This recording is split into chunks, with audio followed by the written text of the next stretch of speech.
ficai também vós apercebidos, porque a hora em que não cuidais, o Filho do Homem virá. Está entrando no ar o programa A Última Chamada.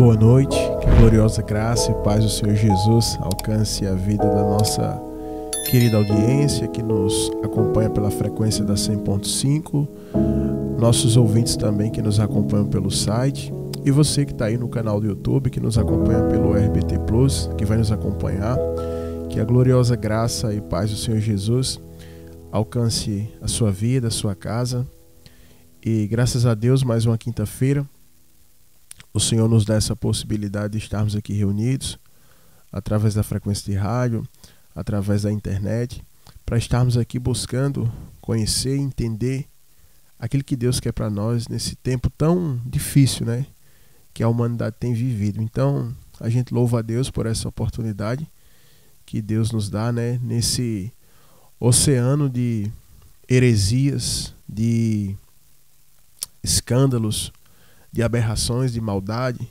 o amor se esfriando, e no meio de tudo isso que ocorre, Deus nos dá essa possibilidade de a gente estar aqui e à luz das Escrituras recebemos direcionamento para a nossa vida, para a nossa família, para o nosso trabalho, para o nosso casamento. A gente está aqui pronto para falar e você está pronto para receber a direção de Deus.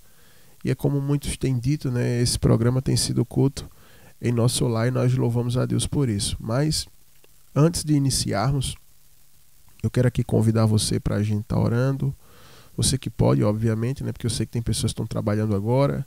Nós temos vigilantes nos ouvindo, nós temos o pessoal da coleta de resíduos nos ouvindo, nós temos profissionais da saúde nos ouvindo, nós temos policiais militares nos ouvindo e pessoas que estão nas suas casas, né? Mas é você que pode, ore conosco, você que não pode, nós estaremos abençoando a tua vida de toda forma, tá bom? Então, você que crê e pode, ore com a gente agora.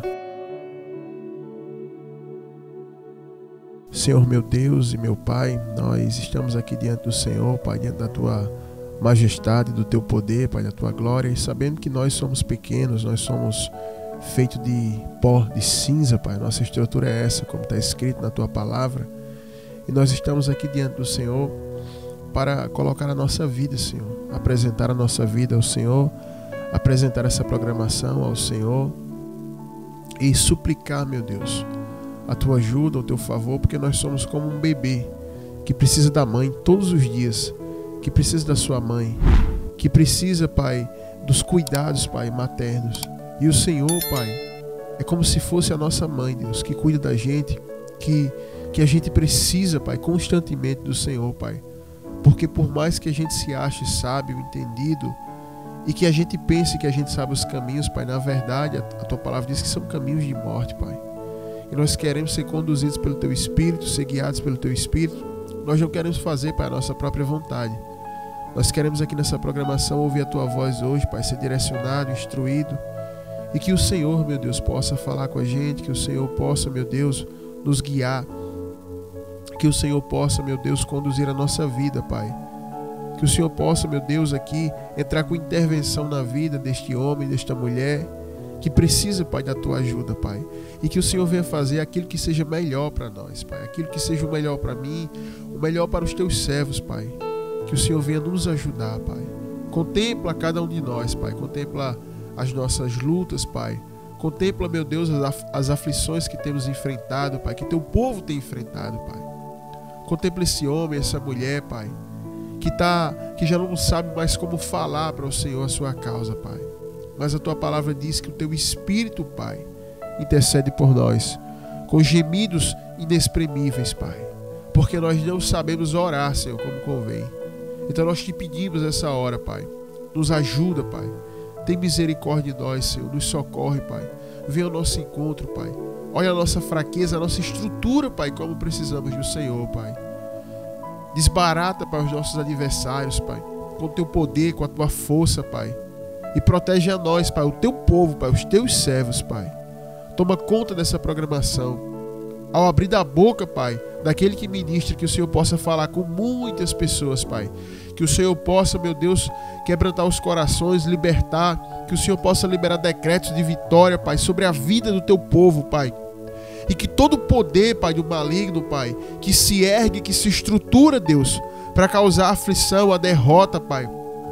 Que o Senhor venha jogar por terra, Pai, todas as forças, Pai, alimentadas, Pai, por ódio, inveja, Pai, feitiçaria, Pai, e todas as obras de maldade, Pai, que sejam confundidos, Pai, e derrotados aqueles que as praticam, Pai, e que o Senhor possa dar a vitória, Pai, ao teu povo nessa noite, Senhor. É assim que nós te oramos e te agradecemos em nome de Jesus. Quem concorda e crê diz amém.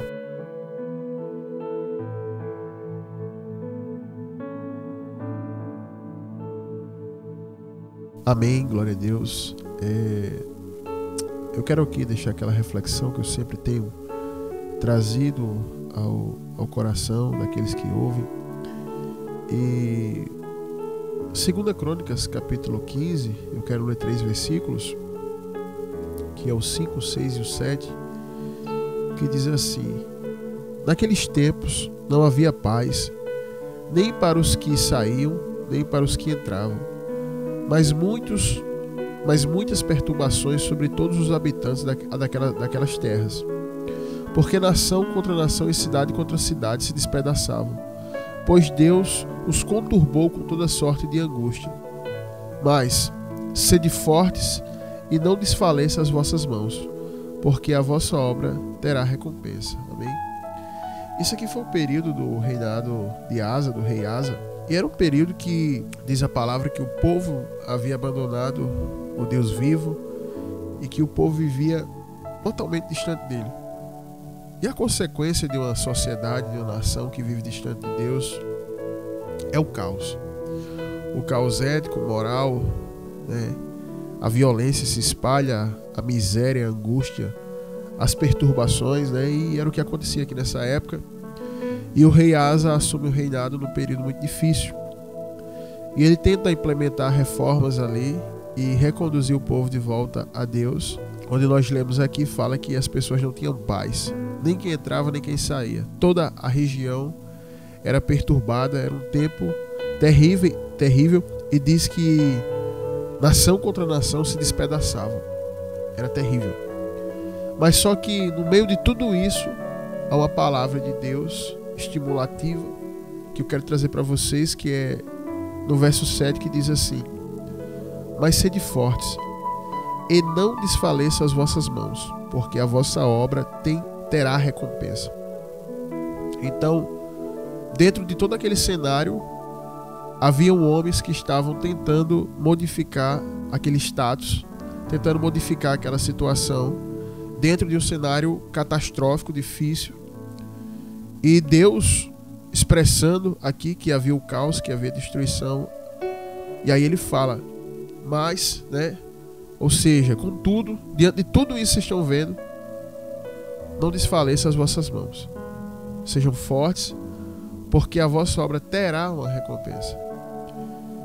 Em momentos de crises, em momentos de aflição, em momentos de dificuldade, o que Deus espera de mim, o que Deus espera de você que está me ouvindo aí da sua casa, do seu rádio, pelo site, dirigindo o seu carro, você que está nos ouvindo pelo site, pela internet, ou você que vai nos ouvir aí no RBT Plus, o que Deus espera da senhora, do senhor, de mim, de qualquer pessoa que professa a fé em Jesus, é que em momentos de crise a gente possa ser forte.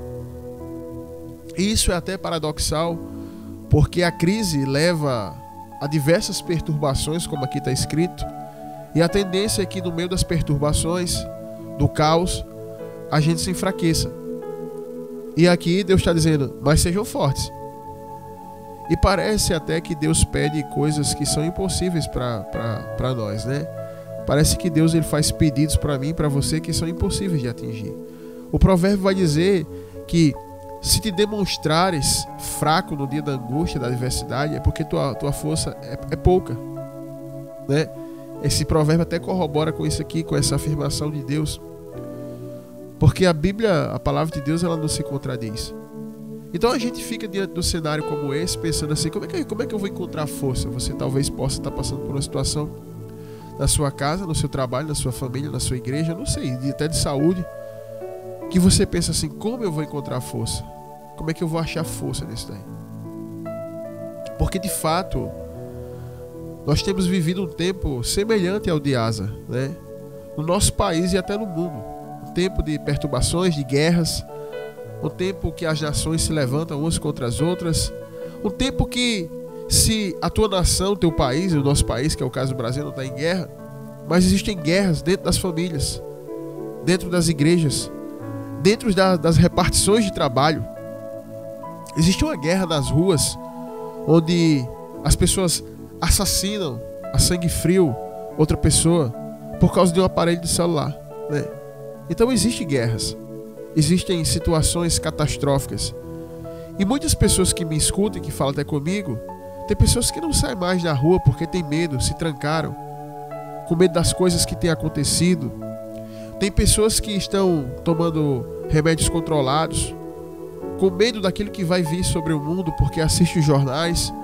E todos os dias as matérias, as pautas dos jornais apresentam um futuro sem esperança, caótico. E alguém pode falar assim, pastor, então como é que a gente vai achar força? Como é que a gente pode achar força diante disso? De um cenário como esse? Eu quero dizer para você que é possível sim. É possível. E que talvez você, por mais deprimida que você esteja e que ache que não tem saída, não tem solução, que você não tem força, eu quero falar para você a resposta que Deus deu a Paulo lá em Coríntios, quando Paulo ele indaga a Deus acerca de uma situação ruim na vida dele. E Deus fala, Paulo, a minha graça te basta, porque o meu poder ele se aperfeiçoa na tua fraqueza.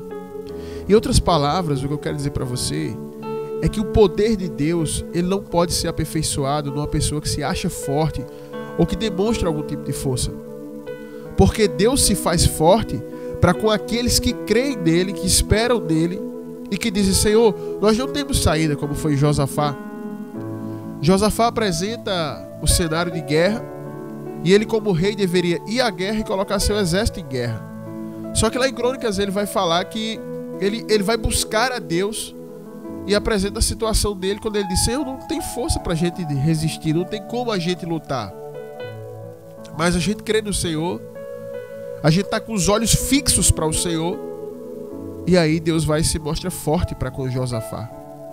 Então a força que Deus espera de nós nesses momentos catastróficos não é que você, do seu braço, da sua cabeça, você apresente a força.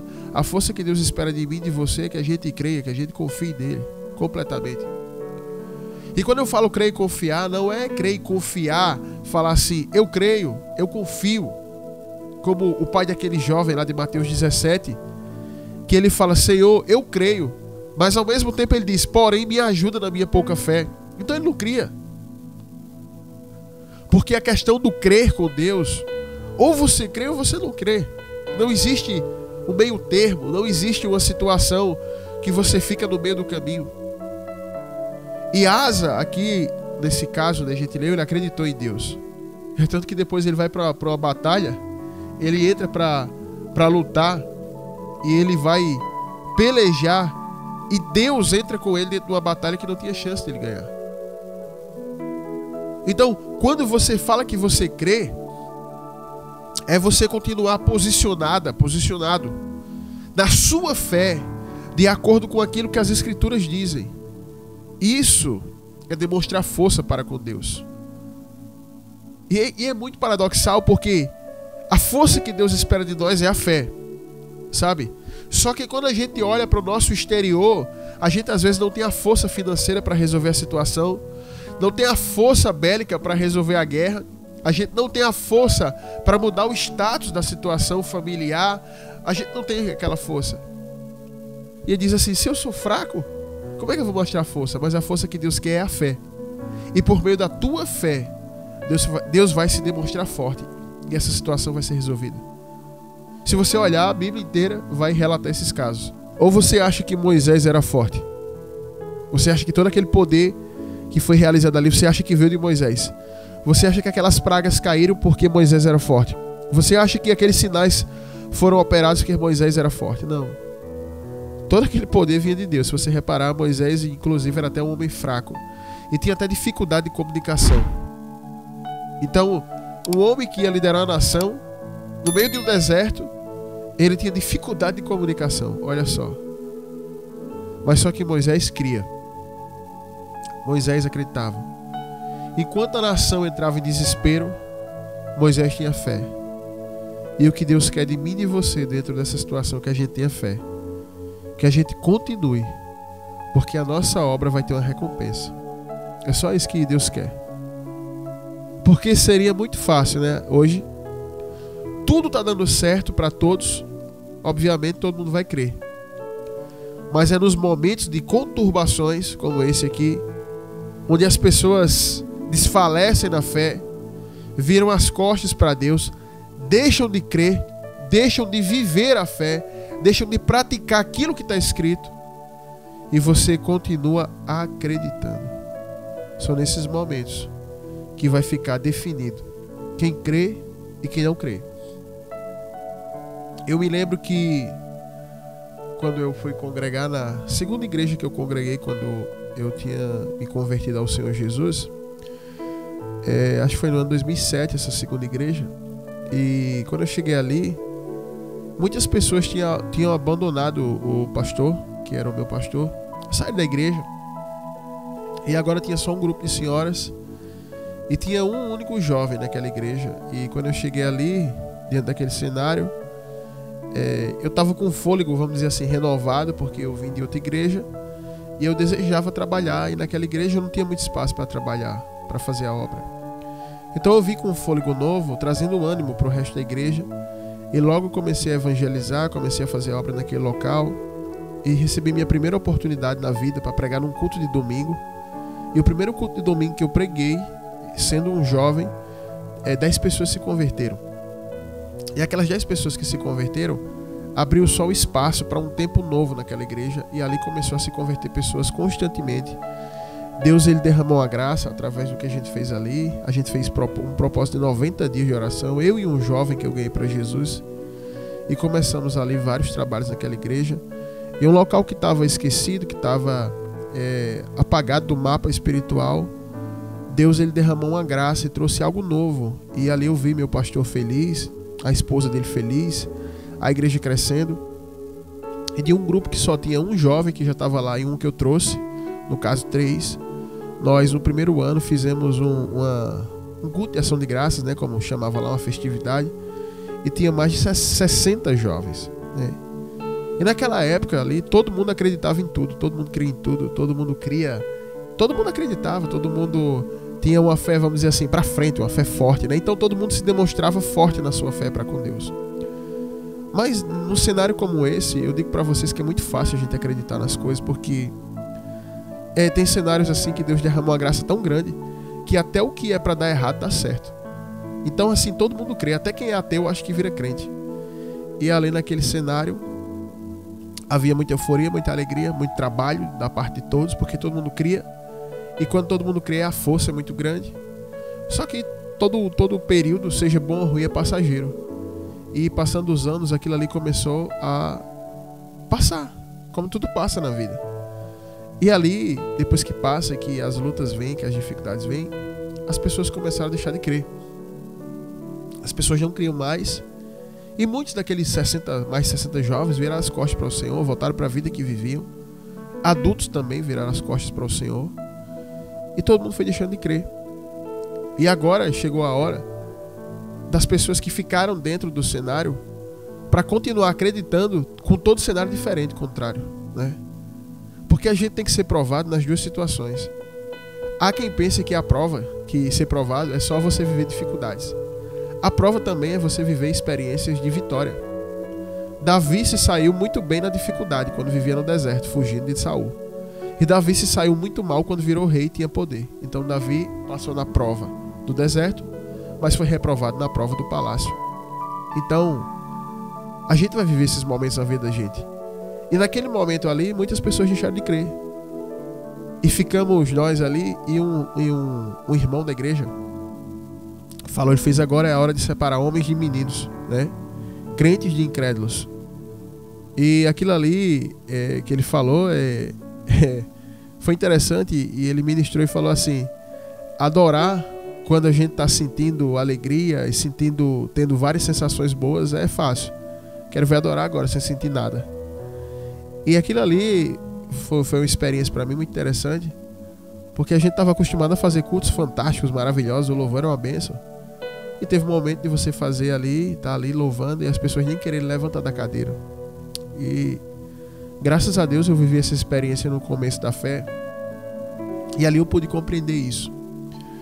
E o que eu trago aqui para vocês nesse começo de programa é que agora, esse momento que você está vivendo, chegou a hora de você demonstrar a sua fé, a sua obediência em Deus, o seu compromisso com a palavra, com a santidade. Quantos pastores como você, que é pastor, que está me ouvindo aí, se desviaram nesse tempo? Pregava essa doutrina, combatia o pecado, e hoje, no meio de toda essa apostasia que está acontecendo, mudaram a pregação, não prega mais contra o pecado, não repreende o pecado, mudaram até a configuração do templo, pintaram a igreja de preto, colocaram uma cor escura, aceita de tudo para que possa seguir a maré do mundo, como o mundo gospel, como o mundo evangélico está indo. Eles mudaram a fé. Chegou o momento de você, pastor, decidir se você mesmo em meio a toda dificuldade vai continuar com a mesma fé que você creu no Senhor, pregando a mesma palavra e sendo a mesma pessoa. Chegou o momento de você, dirigente de círculo de oração, missionária, demonstrar se você vai continuar tendo compromisso com a oração, compromisso com a santidade, ou se você vai fazer a mesma coisa que a maioria dos círculos de oração estão fazendo, mudando tudo, não tem mais oração, é só música, é só evento. Chegou a hora de você, dentro desse emprego aí, da sua empresa, com os números negativos, se você vai desistir mais uma vez e tentar outra coisa, ou se você vai perseverar. Chegou a hora de você decidir o que é que você vai fazer dentro desse noivado, desse namoro, desse casamento. Se você agora vai abrir mão de tudo que você crê, de tudo o que Deus prometeu, ou se você vai perseverar. Porque a perseverança é uma ação que demonstra fé. Porque ninguém vai perseverar em algo se não acreditar, se não vier a crer nisso. Então chega um momento difícil na minha vida, na vida de vocês, que apenas Deus, ele quer medir, ele quer testar, ele quer depurar a nossa fé. E assim foi com Asa. E o melhor, aqui havia uma promessa de recompensa.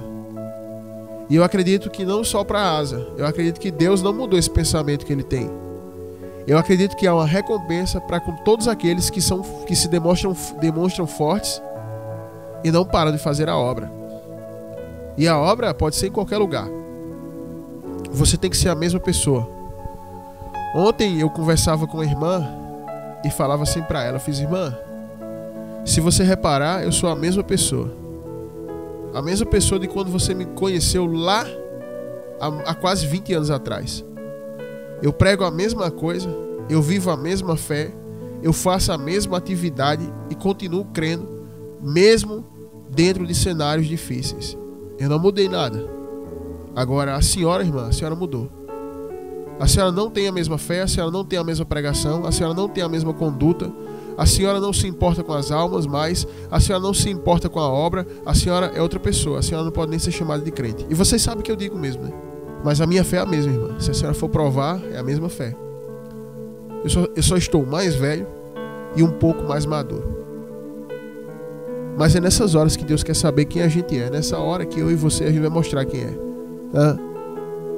Com dinheiro na conta, irmão, com saúde, com várias pessoas à tua volta te bajulando, é fácil você ficar dizendo que Deus é bom, dizendo que Deus é maravilhoso. Eu quero ver você dizer Deus é bom em todo o tempo, quando tudo está dando errado, quando tudo está difícil.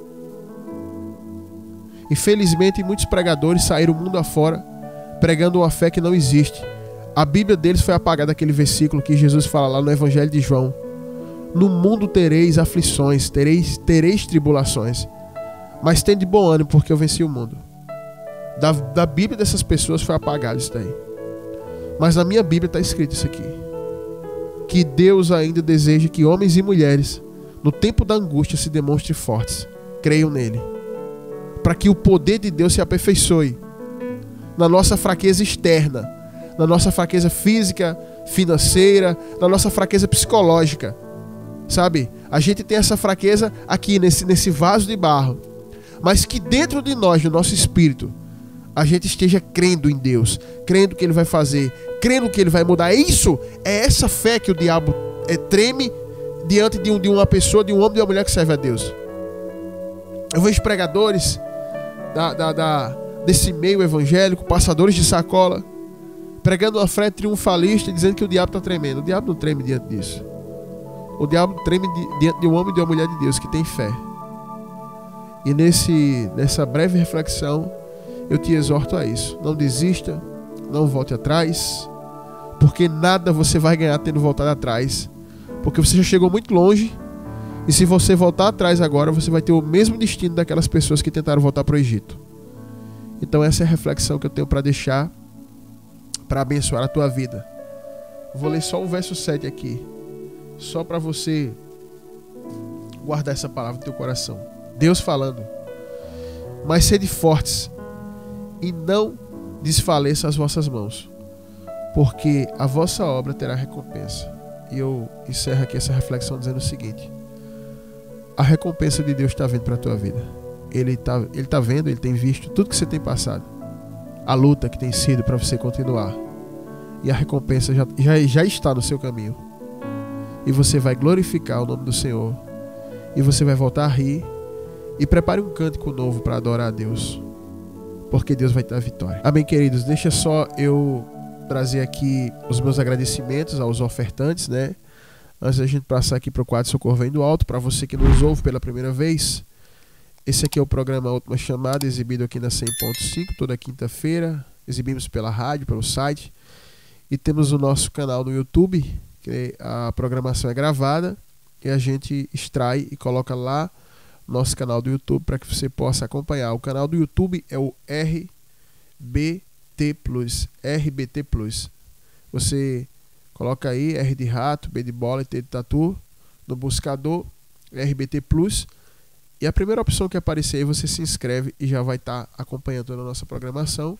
E você que gosta de ouvir pela rádio, toda quinta-feira a partir das 22 a gente está aqui na 100.5, tá certo? E também no site. E você que quer fazer parte da lista de transmissão, você anota o WhatsApp do programa, que é o 839-9105-6834. 839-9105-6834. Tá bom? Esse é o WhatsApp, o DDD da Paraíba. É 83, o DDD, e tem o 9 na frente, fica 839-9105-6834, tá bom? Anota aí no WhatsApp. E por falar em lista de transmissão, eu quero aqui pedir perdão, porque tem muitas pessoas que estão esperando uma resposta, que precisam de orientação, e eu quero afirmar aqui com vocês o meu compromisso de atender a todos, mas essa semana que passou e a semana anterior foi muito corrida mesmo, em todos os aspectos do trabalho, no ministério, né? Não só no ministério aqui da rádio, mas no ministério.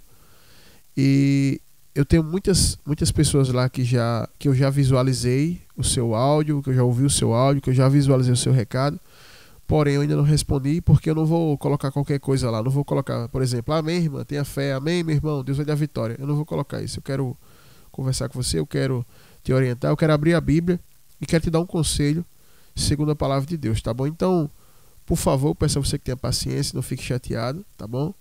Mas eu vou responder a todos vocês lá, tá certo?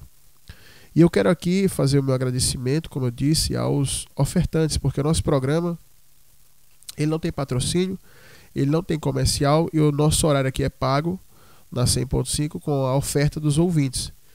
Então todos os meses as pessoas que nos escutam, né, assumiram o compromisso de ofertar para manter a programação no ar. E eu peço a você que está nos ouvindo que também oferte, né? Oferte para manter esse programa no ar, faça parte desse time de pessoas especiais que Deus levantou, que são cobertas de oração. E fica aqui o meu agradecimento a todos. Essa semana eu estava conversando com a irmã, que é ofertante da rádio. Eu disse a ela, irmã, muitas pessoas não estão ouvindo vocês que estão ofertando. Elas não escutam vocês, elas escutam a mim e acham que quem faz o programa sou eu. Só que na verdade, por trás da minha pessoa que está ali com o microfone na mão, existe o Espírito Santo, Deus, a milícia de anjos, e tem vocês que ofertam, que foi Deus que levantou, que é um exército. Então eu só tenho a agradecer a cada um, a cada irmão, a cada irmã, do que envia menos ao que envia mais. Porque sem vocês esse programa não seria possível. Não haveria programação. E nós já estamos indo para o 7º ano. Então isso é a prova da fidelidade de Deus. Enquanto eu estou aqui na 100.5, vários programas de rádio cristãos entraram e saíram, entraram e saíram, entraram e saíram. E as pessoas não conseguiram se manter.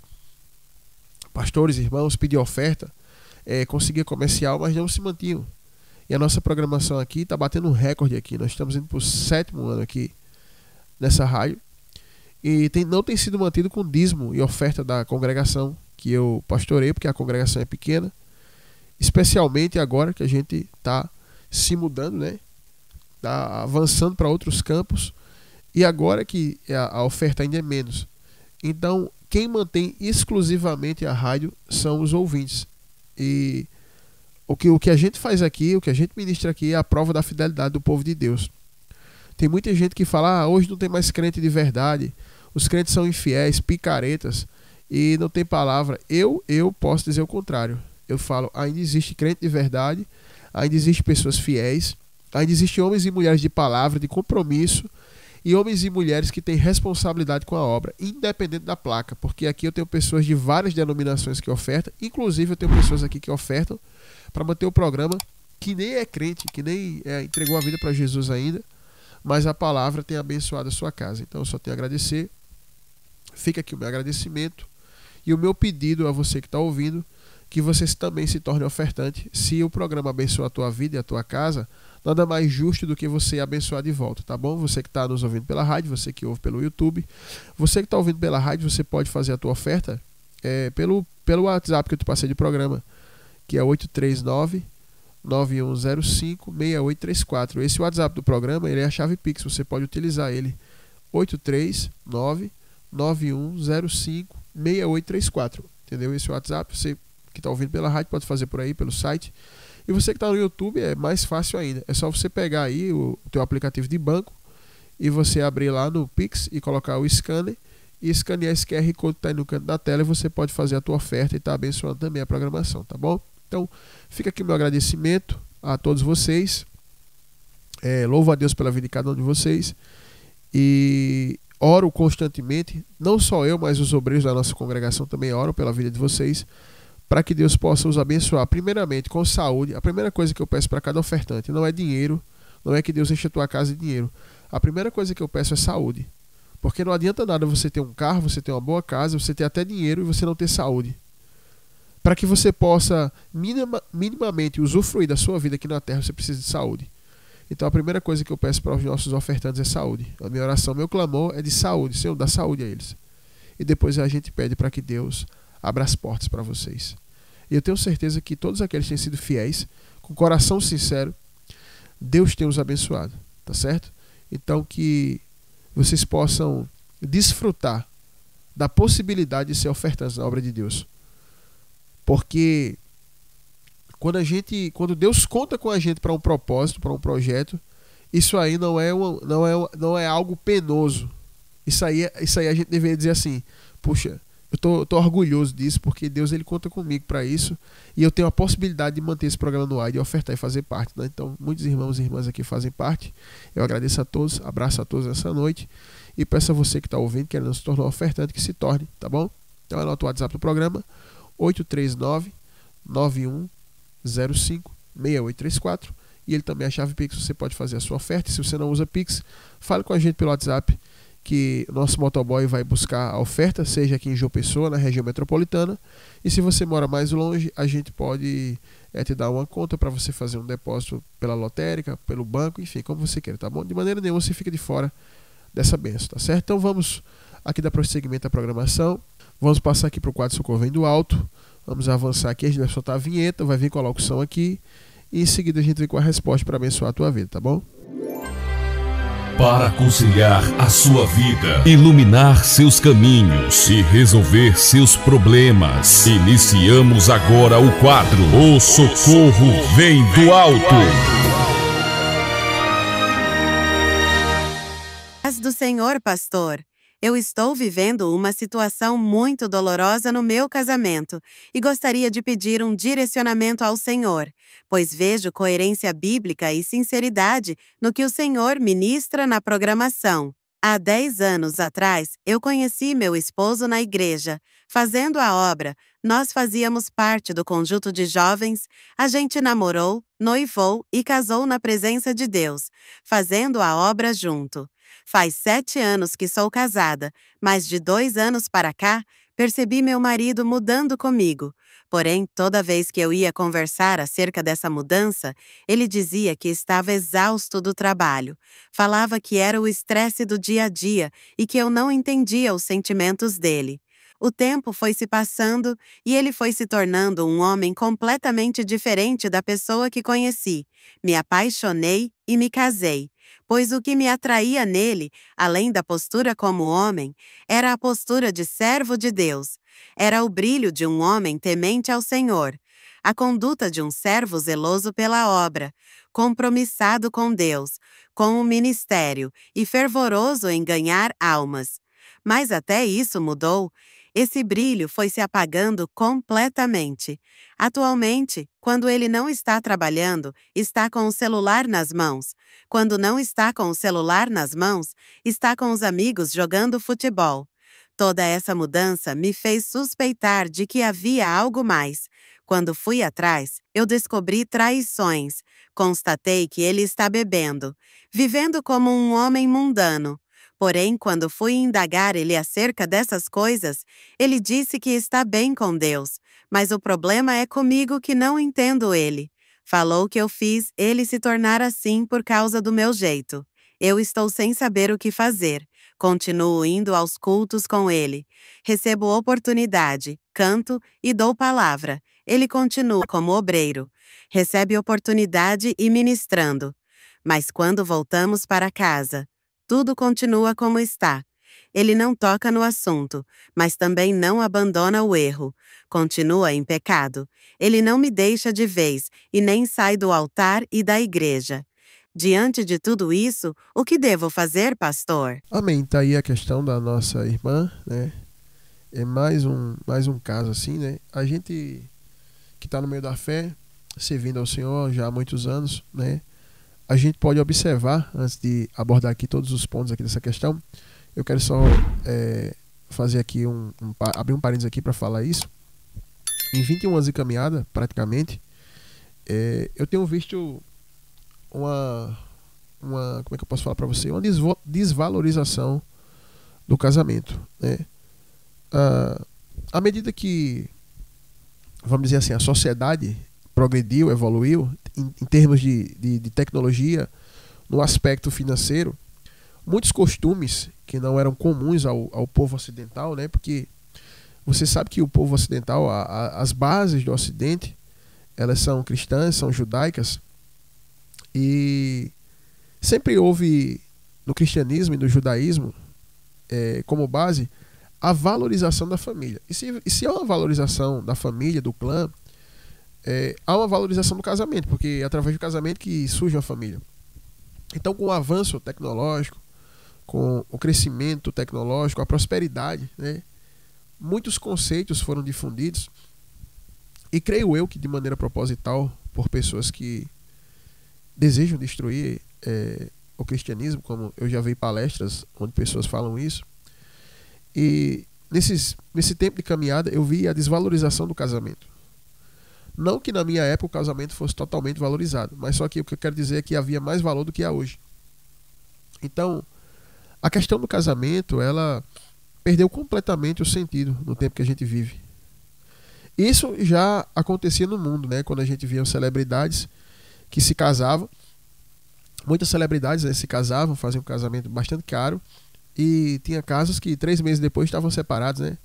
Jogadores de futebol, estrelas do cinema, da TV, da música, né? Astros da música. E essas pessoas casavam e com 3 meses separavam e tal. E a mídia trazia aquela repercussão. E querendo ou não, esse tipo de coisa diariamente acontecendo, isso vai entrando dentro do coração, da mente da gente, né?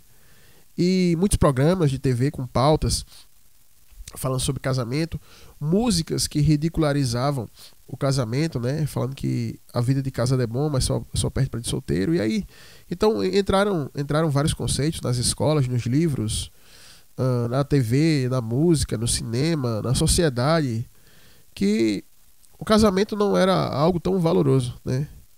E aí, consequentemente, a igreja também passou por esse tempo de mudança com a chegada da internet, né? O conhecimento ou o desconhecimento e o acesso a informações de qualquer natureza, informações verdadeiras ou falsas, ele foi muito difundido e o povo cristão mergulhou na internet. E esses conceitos sociais aplicados, né? Que para mim não é só conceito social, é algo espiritual, porque nada está desvinculado da espiritualidade. Porque tudo que você pratica, seja social ou não, vai trazer consequências espirituais. Essa é a realidade. Então esses conceitos, essas coisas que foram sendo aplicadas, entraram dentro da igreja. E aí começou lá nos bancos da igreja, né? Os divórcios, a desvalorização do casamento, e depois chegou no altar, né? Nas lideranças. E hoje é muito comum você ver um pastor, presidente de um grande ministério, no 3º ou 4º casamento. Você vê os seus obreiros que estão ali sentados no 3º ou 4º casamento. E, consequentemente, se os líderes são assim, pior vai ser a igreja, né? Por isso que Paulo vai dizer lá em Timóteo que o bispo, o diácono, qualquer obreiro que seja, e serve para qualquer um, ele precisa ser marido de uma só esposa e ele precisa governar o seu lar sob disciplina, ou seja, ele tem que ter governo. E governo, em todo governo, existe disciplina, existe leis, existe hierarquia. E a disciplina precisa ser aplicada. Governo sem disciplina não é governo, é anarquia. Qualquer um faz o que quer.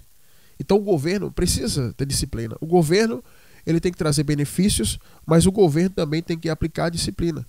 E a disciplina familiar, matrimonial, conjugal, ela se perdeu dentro da igreja. Essa é a realidade. Eu não posso chegar aqui e vir para você, como muitos pregadores eu vejo. Eu vejo alguns pregadores, alguns vídeos que me mandam. Não que eu assista esses pregadores, mas eu vejo vídeos aqui e ali. E os pregadores falam, nós somos a geração do avivamento, a geração disso, a geração daquilo, a geração de Elias e tal. E eu falo isso, eu fiz, rapaz, eu acho que esse pregador está vivendo no multiverso. Ou ele está em completo desarranjo, desarmonia mental, para falar que a geração da gente é a geração disso, daquilo. Não, a geração da gente é uma geração que a família não tem valor, o casamento não tem valor e nada tem valor, porque nem a palavra das pessoas na igreja tem valor. O próprio Senhor Jesus nos exorta a que a nossa palavra ela seja sim, sim, não, não. E você observa que a maioria das pessoas não tem palavra na igreja, tudo que elas falam elas não cumprem, não honram. Eu estava conversando com o obreiro esses dias e com o pastor e falando o seguinte para ele: pastor, o senhor não pode fazer planos mais, não. Acabou o tempo que um pastor ele faz planos baseado na palavra dos irmãos. Por exemplo, a igreja quer comprar uma bateria para botar lá para tocar no louvor.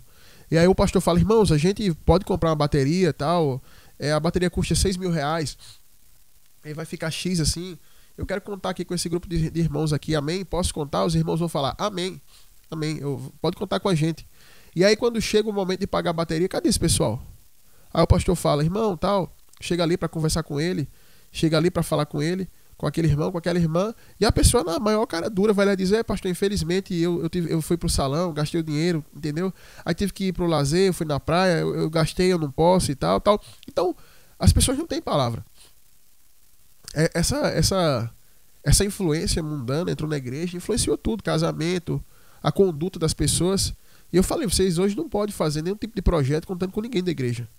Hoje o pastor, ou ele conta com 2, 3, 4, ou conta consigo mesmo para fazer, entendeu? Então é muito difícil. E só igrejas que promovem Sodoma e Gomorra lá dentro, que o pastor vai ter recursos, porque o povo não está dando nem para Deus nem para o pastor. Ele está investindo aquilo ali para o prazer dele. Essa é a grande realidade.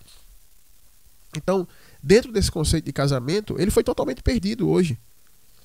Quando você fala com as pessoas, muitas vezes eu estou aconselhando jovens, eu estou aconselhando pessoas que namoram, pessoas que vão casar, pessoas que são solteiras e até pessoas que são casadas. E quando você olha para essas pessoas, o pessoal perdeu a noção do que é casamento, do que é família, não tem noção. Eu cheguei para o irmão esses dias e fiz: meu irmão, você não tem noção do que é o casamento, entendeu? Você precisa pelo menos ter uma noção básica. Você vai subir no avião e vai pilotar um avião sem saber o que é um avião? Você não vai, porque vai cair, você vai morrer. A mesma coisa é o casamento. Então, o primeiro ponto que eu queria abordar, fechando aqui esse parênteses, é que há uma descredibilidade no casamento. Por isso que pessoas vão fazer um voto ali no altar, diante de Deus, um homem ou mulher crente, como é o caso da senhora. A senhora era crente, seu marido era crente. E aí vocês fazem um voto diante de Deus, diante do sacerdote, que é o pastor, diante da igreja. Está feito o voto. E esse voto vai até a morte, né? Então, tempos depois, meses depois, ou anos depois, o voto já é descumprido. Mas aí eu vou te falar uma coisa. O voto é descumprido não só no casamento. A pessoa que faz isso, ela está descumprindo o voto dela com Deus. Então, o fato do seu marido se desviar e se declarar um desviado e estar vivendo uma vida mundana, a primeira aliança que ele quebra aí é com Deus, não é só com a senhora. O fato de beber, viver uma vida como as pessoas do mundo vivem, né? Beber, trair. Muitos homens do mundo, é muito comum, quando eu vivia no mundo, a pessoa falar que tinha a esposa e tinha 1, 2, 3 mulheres por fora. Super comum as pessoas falarem isso. Então o fato de uma pessoa falar: estou desviada, e praticar isso, ele não está quebrando só a aliança que ele fez com a senhora. A primeira aliança que ele quebra é com Deus. Por isso que eu nunca vou esquecer da palavra de um diácono que estava pregando para jovens na igreja que eu fazia parte, inclusive a igreja que eu falei aqui no começo, na reflexão. Ele disse assim: para os homens, qual a mulher certa para você casar? Aí saiu perguntando, cada um falava uma coisa. Uma mulher de oração, uma mulher isso, uma mulher aquilo. Ele disse: a mulher certa para você casar é a mulher que é temente e fiel a Deus. Porque se ela for temente e fiel a Deus, ela nunca vai quebrar a aliança matrimonial. Por quê? Porque ela fez essa aliança em Deus. E para ela quebrar a aliança matrimonial, primeiro ela precisa quebrar com Deus a aliança. E se ela for fiel, ela nunca vai fazer isso. Então, quando o seu marido ele tem essa prática mundana, né, viver como os homens do mundo vivem, fazendo isso aí, ele não está só quebrando o vínculo com a senhora. O primeiro vínculo que ele quebrou foi com Deus. Então a aliança que ele tinha com Deus, ela não era firme. Entendeu? E consequentemente, se o nosso cônjuge ele não vai ter uma aliança firme com Deus, ele também não vai ter uma aliança firme com a gente. Essa é a grande realidade. Essa é a grande realidade. Então o primeiro ponto que eu quero abordar aqui é que houve dentro da igreja, de uma forma geral, não só em casamento, uma desvalorização de tudo. Da palavra, da aliança com Deus. Eu conheço pessoas que já se desviaram mais de 15 vezes. Então a pessoa que fica indo e voltando, indo e voltando, indo e voltando, ela não tem compromisso com Deus. Ela não tem uma aliança firme com Deus. E consequentemente, seja homem ou mulher, se você vai casar com esse homem, vai casar com essa mulher, essa pessoa que é inconstante, o seu casamento vai viver isso também. Vocês conseguem me compreender? Que eu estou tentando levar a esfera do casamento para um nível mais alto, que é o nível da sua comunhão com Deus. Quando o marido ou a mulher tem uma comunhão pessoal com Deus firme, uma vida de oração, quando ele tem amor pelo Senhor, pela obra do Senhor, pelas coisas do Senhor, quando o homem e uma mulher, seja homem ou mulher, ele ama o Senhor e ele tem essa comunhão com o Senhor, o casamento que essa pessoa vai ter vai ser forte, a aliança vai ser forte. Então, a quebra dos casamentos, a destruição dos casamentos, ela não vem só no âmbito homem e mulher. Um não gosta do outro, o amor acabou, o amor esfriou. Quando a pessoa faz isso, ela já quebrou a aliança dela com Deus. Você consegue me compreender? Alguém pegou e falou assim pra mim: pastor, aquele varão caiu, foi rápido, né, do dia pra noite. Eu fiz: claro que não foi. Você acha que uma pessoa que ele pega uma arma e ele tem coragem de sair com a arma e vai botar na cara de alguém, vai assaltar, você acha que a pessoa estava lá no púlpito, do dia pra noite ele caiu? Não. A pessoa que vai fazer isso aí, ele já vem caindo há muito tempo. Ele não ora, ele não estuda as escrituras, ele não jejua mais, ele não evangeliza, ele não faz a obra, ele não adora mais a Deus. Isso aí já vem. Só que dentro do ambiente da igreja a pessoa esconde. A roupa esconde muito bem aquilo que está dentro de você. O paletó, a gravata, a saia, o glória a Deus, o aleluia, o hino da harpa. Tudo isso esconde muito bem aquilo que já está dentro da pessoa. Só que na vida pessoal dela, dentro de casa, a pessoa não ora mais, não estuda mais as escrituras, a pessoa não jejua, a pessoa não tem mais comunhão com Deus. Uma vez eu falei com a irmã e me assustei, porque eu nunca tinha ouvido isso na minha vida. E a irmã já congregava na igreja há mais de 1 ano. E ela falou que ela nunca fez uma oração em casa, nunca orou em casa. Só fazia oração quando era no dia de culto, quando estava todo mundo na igreja orando, oração em conjunto. Olha só. Então, quando o casamento, irmã, se parte, como é o caso da senhora, é porque a vida da pessoa que está partindo, fazendo isso aí, ela já está destruída. A vida espiritual dela já está destruída. A vida espiritual dela já foi para o saco, já foi para a vala, como diz no ditado comum, entendeu? Porque ninguém vai partir o seu matrimônio, a sua aliança matrimonial, se tiver em aliança com Deus. Me diga um homem da Bíblia, me diga um homem da sociedade atual, contemporânea, um homem ou uma mulher que destruiu o seu matrimônio, que quebrou a sua aliança matrimonial, está em comunhão com Deus. Não existe isso. Eu, você, qualquer pessoa, a gente só vai quebrar o nosso matrimônio se a gente já quebrou a nossa aliança com Deus. Seja homem ou mulher. Então o primeiro ponto que eu quero abordar é que dentro da igreja veio essa onda de mundanismo e afetou tudo. As pessoas mentem, são falsas, não tem compromisso com a obra, não tem compromisso com o pastor, não tem compromisso com nada, não tem compromisso nem com a própria palavra. Aí eu pergunto para você, para a irmã que está me ouvindo, se a pessoa não tem compromisso com nada, você acha que ela vai ter compromisso com o casamento?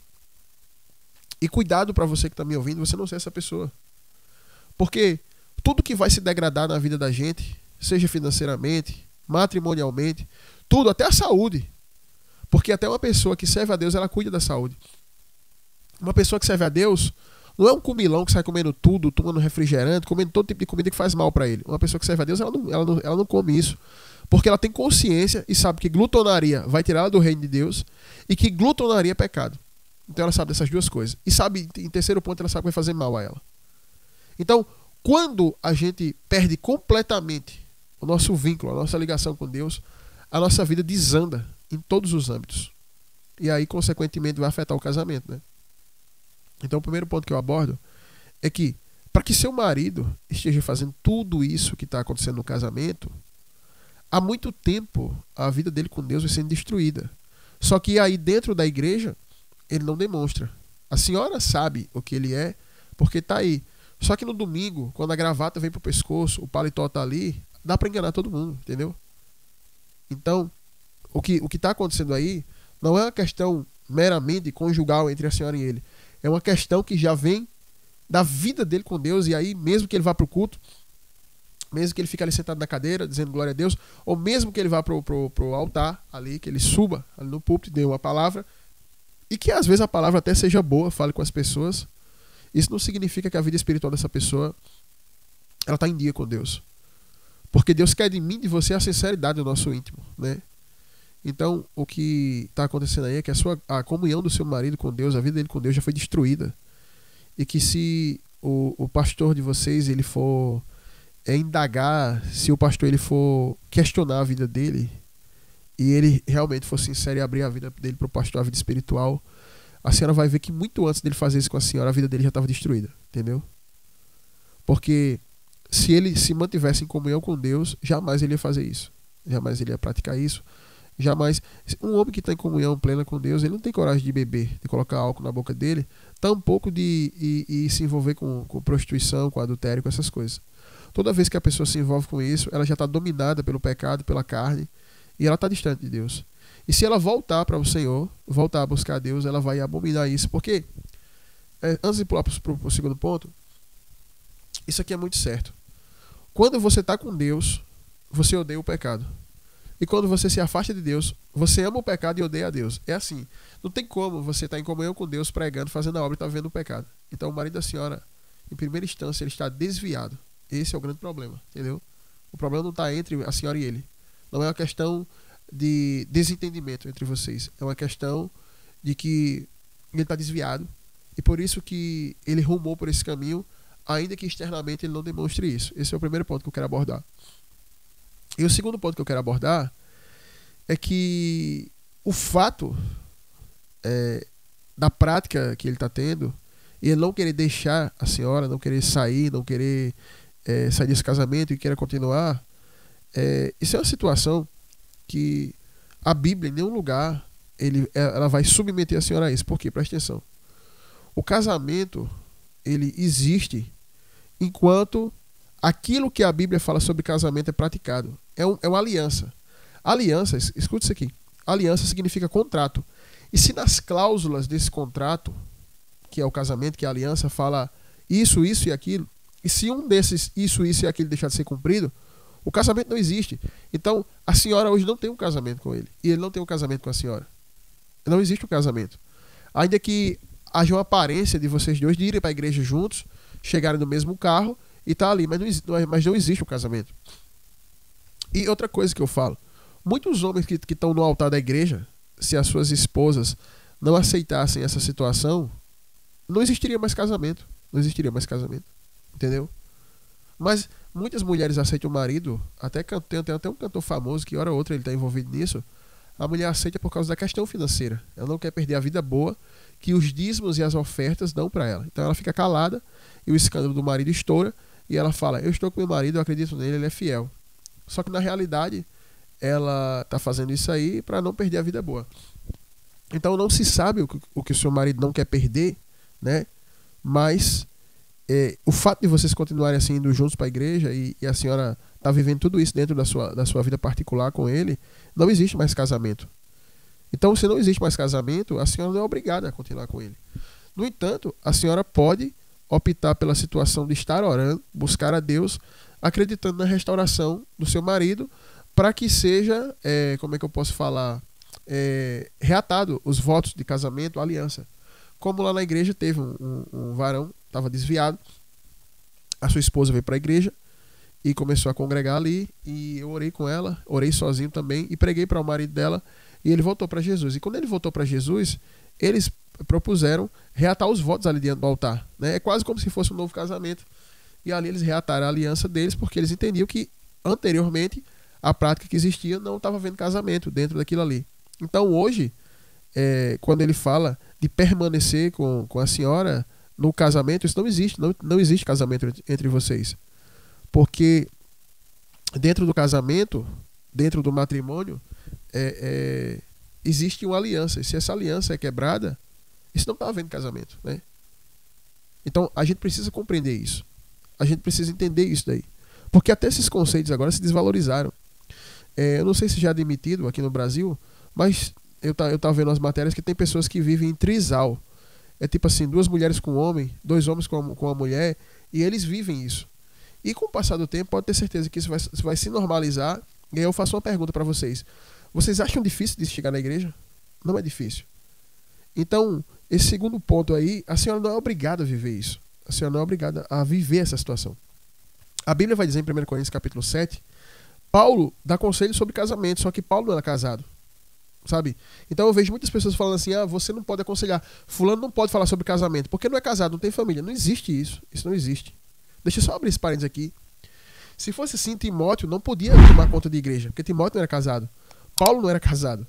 Mas se você observar, quem mais doutrina sobre casamento é Paulo. Porque para você aconselhar sobre casamento, você não precisa ser casado, você precisa conhecer a Bíblia. Porque tudo o que está estabelecido no casamento está dentro da Bíblia. Então quando a pessoa leva a discussão para o campo e dizer assim, você não pode me dar conselho porque você não é casado. Você não é casada. Então essa pessoa está levando para o campo emocional, para o campo carnal. De dizer que o marido acorda de cara feia, a mulher não fez o café. Toda essa baboseira de dentro de família, de contexto de família, isso não se aplica ao matrimônio em essência de aliança. Porque o que determina a aliança do casamento é Deus e está na Bíblia isso. Então Paulo é o maior doutrinador sobre casamento e Paulo vai dizer que se o marido incrédulo ele não quiser deixar a mulher, que a mulher continue com ele. Só que mais na frente lá ele vai dizer o seguinte: mulher, Deus, mulher ou homem, Deus te chamou à paz. Como é que tu sabe se vai salvar o teu marido, né? E ele fala justamente de pessoas que vivem em pé de guerra, em contenda, em desarmonia. E pessoas que insistem achando que lá no final vai dar certo, como se fosse final de novela. E muitas vezes não dá certo, muitas vezes termina em coisas piores, em agressões, em coisas terríveis. Então, o seu marido, ele não é mais como foi abordado no primeiro ponto, ele não tem mais aliança com Deus. Ele quebrou a aliança com Deus e, consequentemente, quebrou a aliança com a senhora. Então, duas coisas que ele está insistindo em continuar que ele não tem. Primeiro, ele não é crente. Então, o que é que ele está fazendo em cima do púlpito? Ou o pastor não ora, ou ele não tem revelação, ou ninguém tem revelação nessa igreja. Porque se tivesse uma pessoa aí que buscasse a Deus, já teria tido um sonho, uma visão, uma revelação que ele está vivendo nessa vida. Então, já tiraria ele de cima do púlpito. Primeiro ponto. Então, ele não tem aliança com Deus, ele não pode estar ministrando ali. E segundo ponto é que ele não tem aliança com a senhora. Então, em duas coisas que ele está insistindo aí, uma em continuar no púlpito da igreja, uma em continuar fazendo a obra lá na igreja, e está casado com a senhora, ele está insistindo em duas coisas que ele não está cumprindo a parte dele. Ele não está cumprindo a parte dele em servir a Deus, em ter uma conduta de santidade, de retidão, de acordo com as Escrituras, de buscar a Deus, de ser um homem de Deus, e ele não está cumprindo a conduta dele, o contrato que ele fez, a aliança que ele fez de matrimônio. Então, os dois pontos que eu abordo é esse. E aí vem a pergunta: o que é que vai ser feito dentro dessa situação? Porque se a gente reparar, há uma cultura hoje dentro da igreja evangélica que, mesmo que haja a total degradação do casamento, as pessoas querem manter o status da coisa. Deixa eu ilustrar para você entender. Por exemplo, a igreja inteira ela vive em pé de guerra, em contenda. É conjunto de senhoras, departamento, briga entre elas, briga com o jovem, esse briga com aquele briga com aquele. E a igreja inteira vive em pé de guerra. E aí, para manter o status, o que é que o pastor faz? Chega o domingo, o primeiro domingo do mês, e ele ministra a Santa Ceia. Só que a Santa Ceia, ela tem a representação da comunhão no corpo e no sangue de Jesus. E, consequentemente, a igreja inteira em comunhão consigo mesma e com Jesus. E aí, como é que o pastor vai ministrar uma Santa Ceia onde ele sabe, onde as pessoas sabem que todos ali são intrigados, que todos ali vivem em pé de contenda, de guerra, faccionados, divididos? E aí, por que o pastor ministra a Santa Ceia no primeiro, no segundo domingo do mês? Porque há um status quo que determina que a Santa Ceia tem que ser ali, naquele primeiro domingo do mês. Não existe uma regra bíblica para isso, mas as igrejas adotaram isso e acontece isso todos os meses. E aí o pastor vai e faz a ceia e ministra a ceia e até canta a música que vivemos em comunhão, vivemos o amor de Cristo e blá blá blá, e todo mundo toma a Santa Ceia ali. Só que Paulo vai dizer em 1 Coríntios capítulo 11 que aquele que tomar, comer e beber do sangue e do corpo de Jesus indignamente, ele é réu. Ele é réu do inferno, condenado. Ele é réu no corpo do Senhor. Mas por que fazem aquilo? Para manter o status. Por quê? Porque se preocupam mais com a visão dos homens do que com a visão de Deus. Então tem muitas pessoas que vão fazer isso. E Jesus vai chamar os fariseus de hipócritas e vai dizer: vocês se preocupam mais com a glória dos homens, vocês amaram mais a glória dos homens do que a glória de Deus. Então muitos status são mantidos porque as pessoas se preocupam com o que os outros vão falar. E geralmente o ser humano vai tender à hipocrisia. Está preocupado com o que as pessoas pensam. O que as pessoas vão pensar se eu não estiver mais no púlpito pregando? O que as pessoas pensam se eu estiver disciplinado? O que as pessoas pensam se eu não tomar a Santa Ceia? O que as pessoas pensam se eu estiver separado? O que as pessoas pensam se eu estiver desempregado? O que as pessoas pensam se eu estiver recebendo uma cesta básica, uma doação de roupa?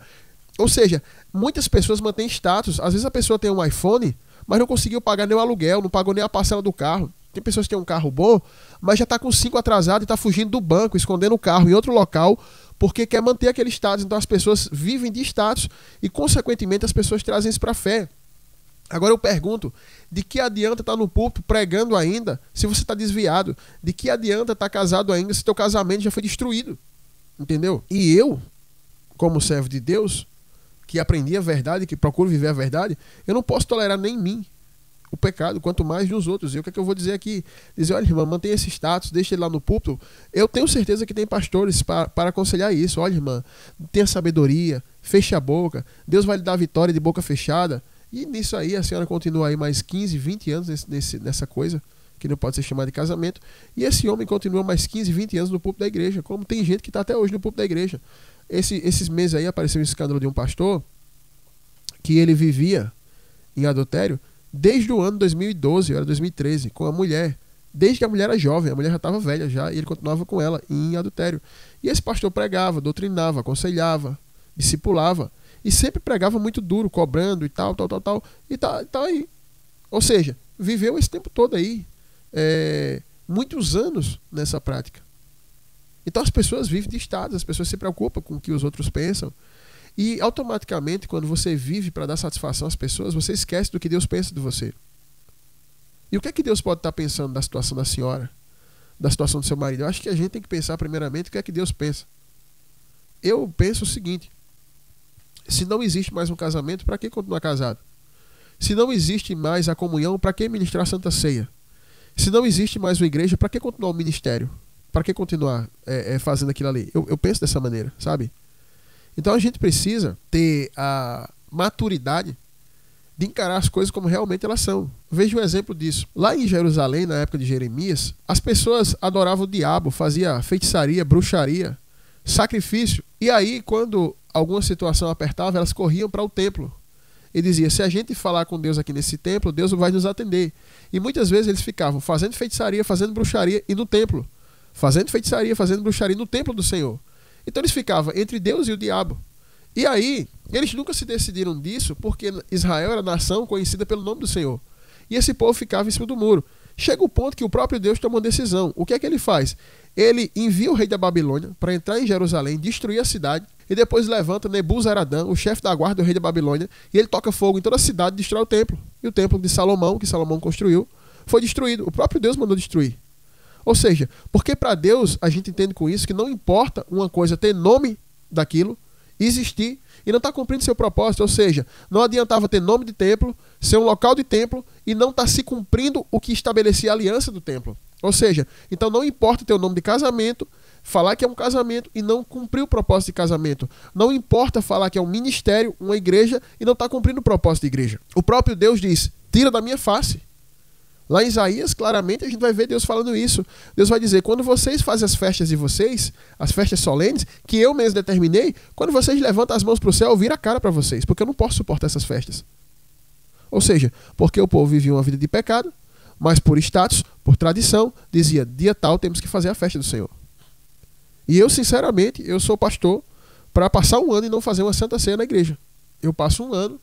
E se eu ver que não há comunhão com Deus, porque primeiro o pastor deve conhecer o estado das suas ovelhas. E um pastor de verdade, quando olha para um irmão, ele sabe: esse aqui não ora, esse aqui não lê a Bíblia, esse aqui não tem comunhão com Deus. Por quê? Porque o próprio Jesus disse que pelo fruto você conhece a árvore.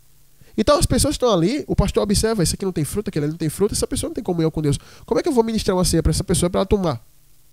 E você sabe que tem pessoas que vão tomar a ceia, mesmo sabendo que está errado, só porque se importam com o que as pessoas estão pensando. E você vê que a igreja não tem comunhão. Para que você vai ministrar a ceia? Eu passo um ano e não ministro a ceia.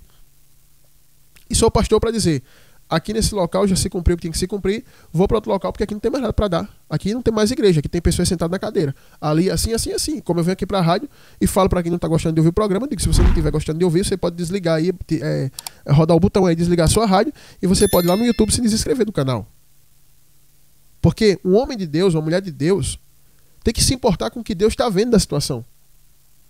Então a senhora se manter dentro dessa situação, sujeita a isso, presa, em silêncio, diante de tudo isso aí, esperando o agir de Deus, eu falo para a senhora que eu acredito que Deus não vai agir em nada. Porque se a senhora consente e permanecer assim, Deus também vai consentir, né?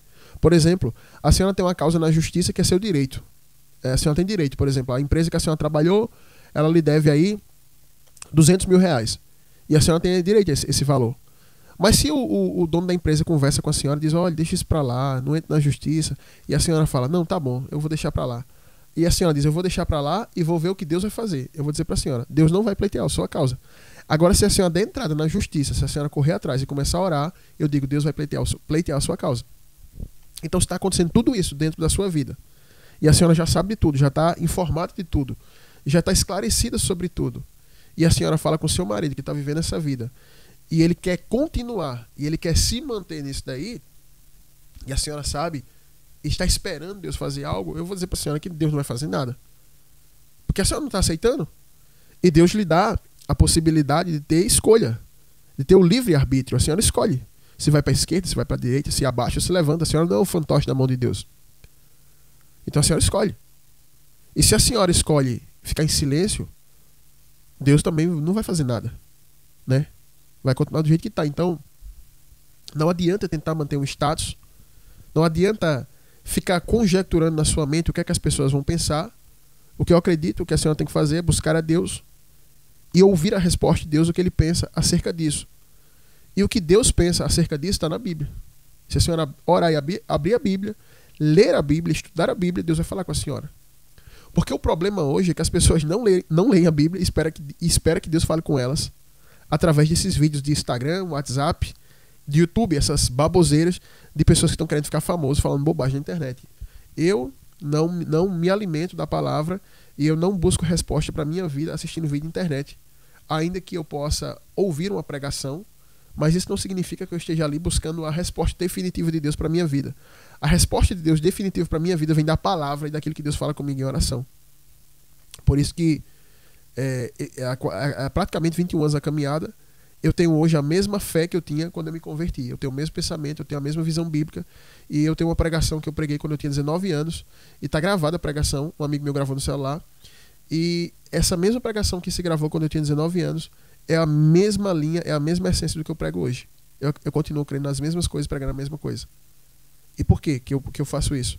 Porque eu sou conduzido não pelo que o movimento gospel diz hoje. Muitos pastores mudaram a pregação, mudaram o estilo de fé, de igreja. Eu continuo do mesmo jeito, eu acredito na mesma coisa. O tempo pode mudar, a tecnologia pode avançar, o mundo pode virar de perna pro ar, mas eu vou continuar acreditando no que Deus estabeleceu na palavra. E diante de Deus, o seu marido está desviado, ele tem que descer do púlpito, e ele não está casado. E a senhora tem que tomar uma decisão na sua vida e fazer o que bem lhe aprover. Agora também, se a senhora aceita viver isso aí, como eu já falei, a senhora pode continuar vivendo isso aí. Entendeu? A senhora pode levar isso à frente. A senhora pode conduzir isso. Como as pessoas falam, no banho-maria, né? A senhora pode ir conduzindo e levando até onde a senhora achar que dá, né? Mas o sofrimento atual que a senhora está vivendo, ele não vai passar se não tomar uma atitude, né? Que é justamente o terceiro ponto que eu quero abordar aqui. E esse terceiro ponto que eu quero abordar aqui responde a senhora e também responde as pessoas de casa. Vai responder as pessoas de casa. Porque se a gente sente uma dor, se a gente sofre, se a gente está sendo machucado, ferido, se a gente está dentro de qualquer cenário que seja matrimonial, seja no emprego, seja ministerial, seja o que for, se a gente sofre, se a gente está dentro de uma situação onde a gente tem escolha, a dor só vai passar quando a gente tomar uma decisão. Por exemplo, tinha um obreiro lá na igreja que ele falou comigo, fez: pastor, eu tô com dor de dente, e eu tomei um remédio, e ele estava sempre se queixando dessa dor de dente. Eu fiz: filho, por que você não arranca esse dente? Ele fez: é isso que eu vou fazer. Eu fiz: olha, arrancar, eu nunca arranquei um dente, dente de osso, né? Dente de leite, sim, todos arrancaram. Eu fiz: eu nunca arranquei o dente, mas eu acredito que vai doer muito. Mas assim, vai doer muito uma vez. Quando você tirar ele, vai doer muito, muito, muito, vai doer. Mas aí depois nunca mais dói. E aí eu sei que ele agendou para arrancar o dente, e quando foi hoje, à tarde, ele falou: pastor, eu consegui arrancar o dente, graças a Deus. Pastor, foi uma tortura, foi uma coisa terrível. Eu nunca passei por um negócio daquele. Mas e agora? Não, agora parou.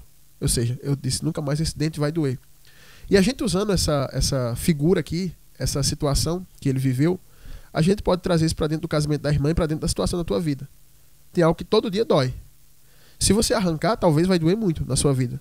Mas também só vai doer uma vez, vai parar de doer todo dia. Isso aí encerra. Só que dentro da fé hoje, no meio evangélico, é ensinado que você tem que ficar sofrendo pro resto da vida. Seja onde for. Eu trabalhei no emprego, que foi o meu primeiro estágio que eu fiz, e eu sofria muito no estágio. Eu sofria com tudo, sofria com o horário, que era extenso. A gente trabalhava mais de 10 horas. Olha só, a gente era estagiário e trabalhava mais de 10 horas. E quando a gente ia reclamar, o supervisor dizia: é só pedir demissão. Só que eu tinha feito um propósito com Deus, de dar o meu dízimo, de dar a minha oferta, e fiz um voto com Deus que eu ia dar o meu primeiro salário todinho a Deus, que era a primícia, e eu cumpri esse voto. E ali eu estava trabalhando, e como eu cresci na fé, nesse meio evangélico, e sempre se dizia assim: vá até o fim, carregue a sua cruz, e tal. E isso é certo, você tem que ir até o fim, você tem que perseverar, como eu falei no começo do programa, né? Agora preste atenção. Existe a situação de você perseverar dentro de algo que Deus estabeleceu, dentro de um propósito de Deus. E existe o fato de você estar perseverando numa coisa errada. Por exemplo, Saul perseverou a vida inteira em perseguir Davi. Qual foi o fim de Saul? Ele morreu. Agora Davi perseverou na promessa de que um dia ele ia ser rei. E o que foi que aconteceu? Davi virou rei. Então tá aí dois exemplos. Um perseverou no erro e um perseverou no que é certo. Então, eu cresci nesse meio de perseverar e fiquei dentro daquele emprego. E todo dia eu ia pior, todo dia eu ficava pior. E aí muitas vezes eu estava debilitado emocionalmente, me trancava dentro do banheiro e começava a chorar. Chorava. Não na frente dos funcionários para demonstrar fraqueza, mas eu chorava dentro do banheiro, lavava o rosto e voltava, né? E ia trabalhar. E muitas vezes eu chorei no ônibus indo para o meu trabalho. Não aguentava mais. E aí chegou um dia que eu fiz: Senhor, Eu fiz esse propósito com o Senhor. Eu falei desse propósito, dar parte do meu salário. Só que eu não aguento mais esse trabalho, meu Deus. Eu não aguento mais isso aqui. Eu não tô aguentando mais. Eu tô sucumbindo. Eu não tenho mais nem força para orar. Eu chego tarde em casa. Eu chegava 1 hora da manhã, gente. Eu acordava de 5 horas da manhã. Eu ia pra escola. Eu voltava para casa de ônibus. Eu só fazia almoçar. Voltava pro trabalho. E saía do trabalho meia-noite em ponto. E chegava em casa 1 hora da manhã. Essa era a minha rotina. E eu tinha feito um propósito com Deus. E como eu tinha aquele temor, não, você fez um propósito, você fez um voto, você fez um negócio com Deus. E eu não queria sair. Então eu fui falar com Deus e orei a Deus. E apresentei a Deus a situação. E aí eu fui demitido sem eu pedir. Um amigo meu chegou, ele foi pedir demissão. O único amigo que eu tinha dentro daquela empresa, ele fez, eu não aguento não, vou pedir demissão. E eu chorei porque eu disse, o único amigo que eu tenho agora vai embora. Aí quando ele se demitiu, ele chegou pra mim e falou, ei, sobe lá em cima que teu nome tá pra ser demitido também. E eu fui demitido com ele no mesmo dia. E sinceramente, nesse dia eu não senti dor, eu senti alegria. Então tem situações na nossa vida que são tão ruins, que quando a gente sair, a gente não vai sentir dor, vai sentir alegria, né? Não estou falando que é o caso do seu irmão, porque como a senhora é casada e provavelmente deve gostar do seu marido, a senhora saindo disso vai sentir uma dor. Mas também a senhora tem que escolher a dor que a senhora vai sentir. Se é a dor diária de cada dia seu marido ficar pior, vivendo a vida que ele está vivendo, e a senhora está passando por isso, sendo traída e passando por toda essa situação, ou se é a dor de se livrar dele de uma vez, entendeu? A senhora precisa entender isso aí. E a dor também das pessoas saberem no ministério como é que está a vida de vocês. Não é porque vocês fazem a obra ali que vocês são perfeitos e tem que estar tudo ok, entendeu? Eu, como pastor, como líder à frente da obra de Deus, eu sempre deixei claro para todas as pessoas que um pastor ele é igual a todos os irmãos da igreja. Que ele passa pelos mesmos problemas da igreja. O pastor ele passa problema financeiro, ele passa problema de saúde, ele passa problema de casamento, ele passa por problemas com filhos, com tudo. Eu sempre deixo claro isso. Só que um pastor ele tem algo diferente. Ele tem por obrigação aplicar dentro da vida dele, da família dele, em todos os problemas, ele tem por obrigação aplicar a palavra de Deus na vida dele para resolver, né? Mas sempre deixei claro para as pessoas. Nunca tive uma vida assim de tentar demonstrar aquilo que eu não sou, porque eu nem me importo com isso. Uma vez eu falei algo no púlpito da igreja, acho que foi no ano 2012, e uma irmã chegou e falou para mim, ai meu Deus, pastor, eu tô aqui falando com o senhor, mas eu confesso que fiquei decepcionada, porque eu tinha outra imagem do Senhor. Eu disse, irmã, então, eu vou dizer uma coisa para a senhora. Eu acho melhor a senhora hoje pedir a bênção e congregar em outro local, porque a senhora pode se decepcionar muito mais. Porque se a visão que a senhora tem de um pastor é essa, não sei qual a visão integral que a senhora tem, mas se a senhora tem uma visão assim, a senhora vai se decepcionar muito mais, porque eu sou um homem, como qualquer outro homem. Então, a senhora é bom congregar em outro local, que tem um pastor mais santo, mais ungido. E ela saiu da igreja? Não, não saiu. Ela queria ficar ali, ela só queria demonstrar a insatisfação dela com aquilo. Eu digo para você, homem de Deus, mulher de Deus que quer servir a Deus, nunca paute a sua vida, nunca estabeleça a sua vida, seja ministerial, qualquer uma, pela visão que as pessoas vão ter. Faça aquilo que é correto, faça aquilo que está na Bíblia, viva a palavra. Porque por hipocrisia e por fingimento, muitas pessoas sobem no louvor e fecham os olhos ali e ficam cantando, ô paizinho, glória a Deus, xá, blá, blá, blá, blá, blá, fala em língua. E aquela pessoa está desviada. Pode estar como seu marido, entendeu? Muitos homens sobem no púlpito e dizem, olha, o fogo está pegando, o anjo está aqui, Deus está ali. E depois estoura o escândalo. No mesmo dia que ele estava pregando, ele estava envolvido com homossexualismo, com prostituição, com adultério, entendeu? Com coisas ilícitas. Mas ele estava pregando. Por fingimento e por hipocrisia, muitas pessoas vão ali, pegam a Santa Ceia, o corpo e o sangue de Jesus e tomam, mesmo sabendo que estão em pecado. Por hipocrisia, muitas pessoas pegam o seu dízimo e sua oferta e vai lá na frente da igreja entregar o dízimo e a oferta, mesmo estando em pecado. Quando que Jesus fala lá em Mateus que se você tem algo contra o seu irmão, se você está em pecado, deixa a sua oferta ali no altar, se conserte primeiro e depois faça a sua oferta. Mas por hipocrisia, por pensar naquilo que os outros estão pensando, muitas pessoas vão ali e fazem aquilo. Só que Deus está olhando para mim e para você. Deus sabe o que é que eu estou pensando e o que você está pensando. E a gente tem que fazer aquilo que é certo. E não agir de maneira hipócrita, de maneira maquiada, de acordo com aquilo que as pessoas vão pensar de nós. Entendeu? Então não adianta nada chegar no mesmo carro, sair de mão dada, chegar ali dentro da congregação, a senhora tem uma oportunidade de cantar, ele tem uma oportunidade de pregar, e quando sair vocês estarem vivendo essa vida. Porque aí não existe mais um marido crente, não existe mais um casamento. Mas aí se pensa, né? Se eu tomar uma decisão, o que é que as pessoas vão pensar? Né?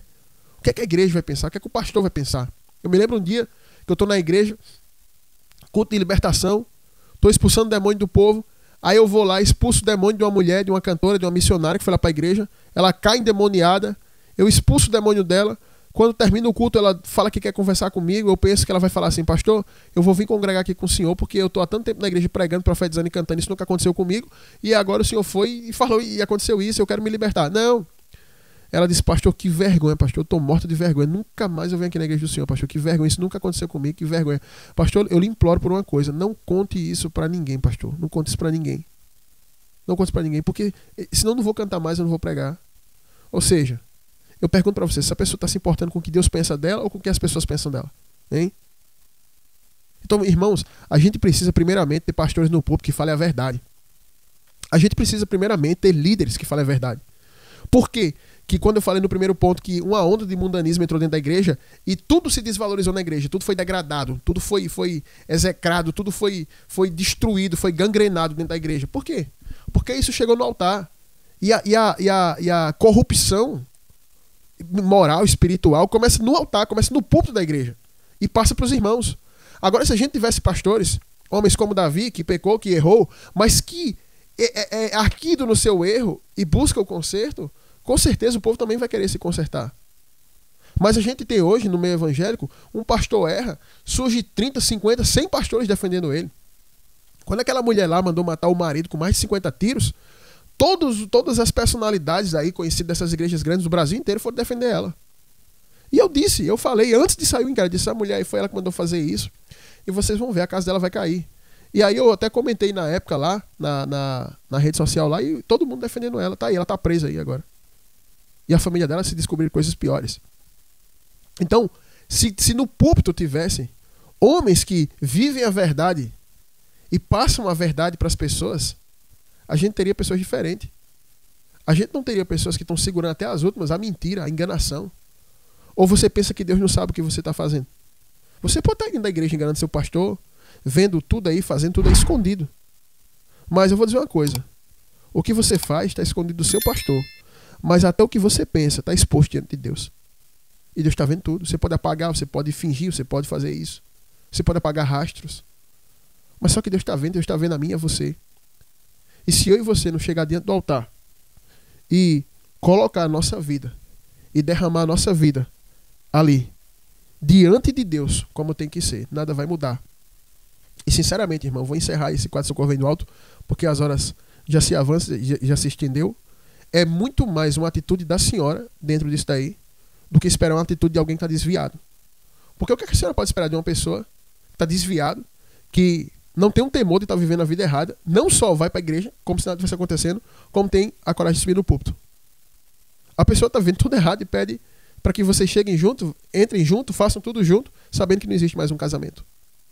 E até a senhora descobrir, isso aí vivia sendo escondido. Então o que acontece é isso. A gente está vivendo um cenário onde as pessoas, elas foram tomadas de uma maneira assim que eu vejo uma onda de mundanismo, onde o crente ele não tem mais palavra, ele não tem mais caráter, ele não tem mais conduta, casamento não vale nada. Os pais e mães hoje crentes jogam o filho na frente do celular. Assim, tá uma coisa assim que pra mim isso aqui é a visão, o cenário do fim que Paulo descreve lá em 2 Timóteo capítulo 3. Se você quiser, abra sua Bíblia depois e leia. Pra mim esse é o cenário. Mas se alguém ainda quer servir a Deus verdadeiramente, ter o nome escrito no livro da vida, viva da verdade. Viva a verdade. Aplique na sua vida a verdade. Fale a verdade. Fale seus acertos, fale os seus erros, mas viva a verdade. Tome decisões, tome posicionamentos, porque nem o próprio Deus mantém diante dele aquilo que não existe, aquilo que é fachada. Uma vez o irmão, para encerrar aqui, teve um sonho com um outro irmão da igreja e disse: pastor, eu sonhei com o irmão fulano e sonhei que ele tinha uma casa muito grande, muito bonita, a casa dele era muito linda, era maravilhosa a casa dele, pastor. E aí ele chamava eu e o senhor lá na casa dele. E a gente se impressionava com a casa dele e dizia: puxa, como é que fulano, ele mora nessa casa aqui? Eu não sabia que ele morava aqui. Só que quando ele chamava a gente para dentro da casa, não existia uma casa. Aquela frente todinha era um cenário de isopor, de material de cenário, assim, como se fosse cinematográfico. E quando a gente entrava era só a parede, não tinha nada dentro. A gente entrava e não tinha uma casa. E aí ele pedia pra gente não falar nada, ele ficava com vergonha. O que é que esse sonho quer dizer? Eu fiz o que esse sonho quer dizer? Não, esse sonho é muito claro. Esse sonho é justamente o que o irmão vive. Olha a vida dele aqui na igreja, olha a situação que ele vive aqui dentro e olha ele nas redes sociais. E o irmão fez de fato. Porque quem olha ele na rede social acha que ele é rico, acha que ele é bem sucedido, acha que ele é uma pessoa plena, completa, feliz e uma pessoa que está vivendo ali, vamos dizer assim, acima da média. Mas quem vê ele aqui dentro da igreja? Vê ele carecido de tudo, necessitado de tudo, com a vida espiritual completamente debilitada, um casamento debilitado, numa situação debilitada. Mas lá na internet ele é assim. Então essa casa que você viu é a vida que ele apresenta para as pessoas. Mas quando alguém realmente entra dentro da vida dele, como é a gente aqui na igreja, a gente vê que é uma mentira. Então a gente precisa, irmão, viver da verdade. A gente precisa viver da verdade. A gente precisa estabelecer a verdade. Esse quadro Socorro Vem do Alto, irmão, não responde só a senhora. Responde muitas pessoas que estão aqui. Pessoas que estão vivendo num ministério que não existe mais, num casamento que não existe mais, numa situação que não existe mais, numa relação que não existe mais. Uma vez chegou um irmão para mim e ele comentou lá na lista de transmissão: ah, pastor, sua programação é uma bênção, o ministério do senhor é uma bênção. Eu fiz: irmão, deixa eu falar uma coisa aqui, que você sabe que comigo é a verdade. Irmão, eu não sou uma bênção, a programação não é uma bênção e meu ministério não é uma bênção. Você não pensa dessa forma. Se você pensasse que eu sou uma bênção, que o meu ministério é uma bênção, que a programação é uma bênção, você congregava aqui. E você estava aqui na igreja, você saiu da igreja e foi para esse lugar que você está. Então, meu ministério não é uma bênção, a programação não é uma bênção e eu não sou uma bênção. Eu lhe dou um conselho: não me escute mais. Porque de que adianta você estar me ouvindo, se é que você me ouve, como você falou, você está me ouvindo, você saber a verdade, você congregava aqui, saiu e está vivendo a mentira. Não, pastor, eu tenho respeito, eu tenho muita gratidão. Eu fiz outra coisa: você não tem gratidão, você é ingrato. Porque se você fosse grato pelo que o meu ministério proporcionou na sua vida, você hoje estaria mostrando sua gratidão com atitude, servindo aqui, fazendo pelos outros o mesmo que eu fiz por você. Você não é grato. E eu vou falar uma coisa para vocês: as pessoas não estão preparadas para ouvir a verdade. Elas não estão preparadas para saber a verdade. Eu me lembro um dia, só para encerrar aqui, o negócio tá bom. Eu me lembro um dia que eu congregava, irmã, na primeira igreja que eu falei, e a gente tinha um ministério de louvor muito bom. E quando a igreja cresceu, muita gente queria fazer parte do ministério de louvor. Porém, quando a igreja era pequena, ninguém queria fazer parte desse ministério de louvor. Só quem abraçou foi eu e alguns ali que estavam comigo, pouca gente. Mas quando a igreja cresceu, que o ministério era uma bênção, todo mundo queria ir. E trabalharam para colocar familiares do pastor no ministério de louvor. Pessoas que não tinham compromisso com a igreja, pessoas que nem frequentavam a igreja. E a gente não concordou com isso, e o ministério de louvor começou a passar por um processo de destruição. Ele foi acabando. E aí começaram a rolar os boatos na igreja, porque na igreja tem muita gente fofoqueira, e falaram que eu queria sair da igreja e tal. E eu não queria sair da igreja. Eu só não aceitava estar no ministério do louvor com pessoas que só vinham na hora de tocar e quando terminava de tocar ia embora. Eu não aceitava, porque era família do pastor, eu não aceitava. E aí começaram para lá e para cá essa conversa. E aí teve um dia que um diácono que estava pregando, ele começou a ouvir os boatos, e no meio da pregação dele, para demonstrar que Deus estava ali, que era o poder de Deus, ele disse: o ministério do louvor dê as mãos aqui na frente. E a gente foi, deu as mãos todo mundo, inclusive as pessoas que não tinham compromisso com a obra, que tocavam e iam embora, estava ali. E deram as mãos, e a igreja começou a cantar uma música que eu compus, que a gente ministrava no louvor. E criou todo um clima emocional, e aí se levantaram os vasos para profetizar, né? Vieram os vasos profetizar. E aí levanta um diácono e começa a profetizar: servo meu, eu estou vendo no teu coração esse desejo de desunião e blá blá blá. E começou a falar um monte de coisa para resumir.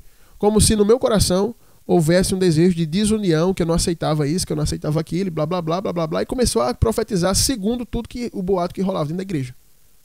E aí ele foi e falou, profetizou, aí outros profetizaram outras besteiras para os outros irmãos que tinham compromisso com a obra. E a gente sentou lá na cadeira e todo mundo entendia que aquilo ali foi tudo profecia inventada e que o pessoal inventou. E eu disse para os meninos, eu fiz: quando for lá na frente, eu vou chamar cada um que profetizou, eu vou falar na cara deles. Aí eu fiz: vocês vão?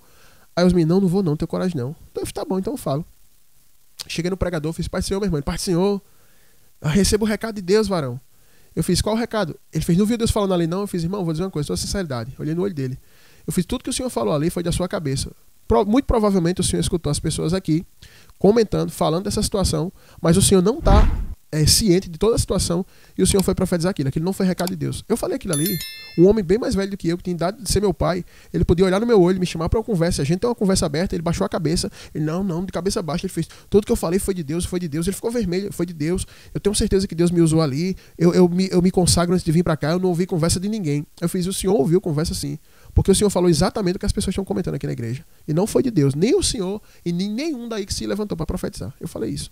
A partir desse momento, esse irmão não falava mais olhando no meu olho, não saudava mais com a paz do Senhor olhando no meu olho. Por quê? As pessoas não estão prontas para ouvir a verdade. E a verdade que eu falo não é a minha verdade, não é a sua verdade, é aquilo que está na Bíblia. É aquilo que está na Bíblia. É aquilo que está estabelecido na palavra de Deus. Então o que a senhora precisa é viver a verdade. E outra coisa, para encerrar, a senhora não indo comunicar à liderança da igreja que seu marido está nessa situação, a senhora está sendo cúmplice do pecado dele. Aí já é mais uma coisa que agrava para a senhora. Então precisa ser comunicado para a igreja. Essa conversa de que pessoas são casadas e situação de casamento se resolve só dentro do lar, isso é mentira. A situação de casamento se resolve dentro do lar quando o marido e a mulher estão de acordo. Mas a Bíblia diz, se não estiver de acordo, chama 2 ou 3 e vai lá ter com ela. Se não estiver de acordo, chama a igreja. Se aquela pessoa não quiser ouvir, considera como gentil publicano. Porque se vocês casarem na fé e vivem a fé, tem que ser tratado dentro da fé. Paulo vai dizer em Coríntios, capítulo 5, se a gente tem uma questão um contra o outro, irmão contra irmão, isso vale marido e mulher, a gente vai no tribunal humano ou na igreja? Por isso que muita gente expõe a vida lá, não tem coragem de expor a vida para um juiz da terra, mas dentro da igreja quer manter uma aparência de fachada. Então o fato de a senhora não comunicar a situação que seu marido vive está incorrendo em outro pecado. Então está aqui o ponto 1, 2 e 3. No ponto 1 eu abordei como é que a igreja está vivendo hoje. Uma onda de heresia, de mundanismo que tem levado as pessoas a serem assim. E que antes de seu marido quebrar a aliança com a senhora, ele já quebrou com Deus. E o segundo ponto que eu abordei aqui é que a senhora vai esperar o que aconteça. O que é que pode acontecer? O que é que Deus vai fazer pela senhora se a senhora não está fazendo nada? Se a senhora já sabe de tudo, não toma nenhuma atitude. O que vai acontecer é nada. E o terceiro ponto que eu estou falando para a senhora é que a senhora viva da verdade. Porque não adianta nada ter um monte de castelo de isopor em pé se realmente a senhora não tem um castelo. É melhor viver a verdade. Então esse é o conselho do quadro Socorro Vem do Alto. Eu avancei aqui nas horas. Temos aqui pouquíssimo tempo, tá bom?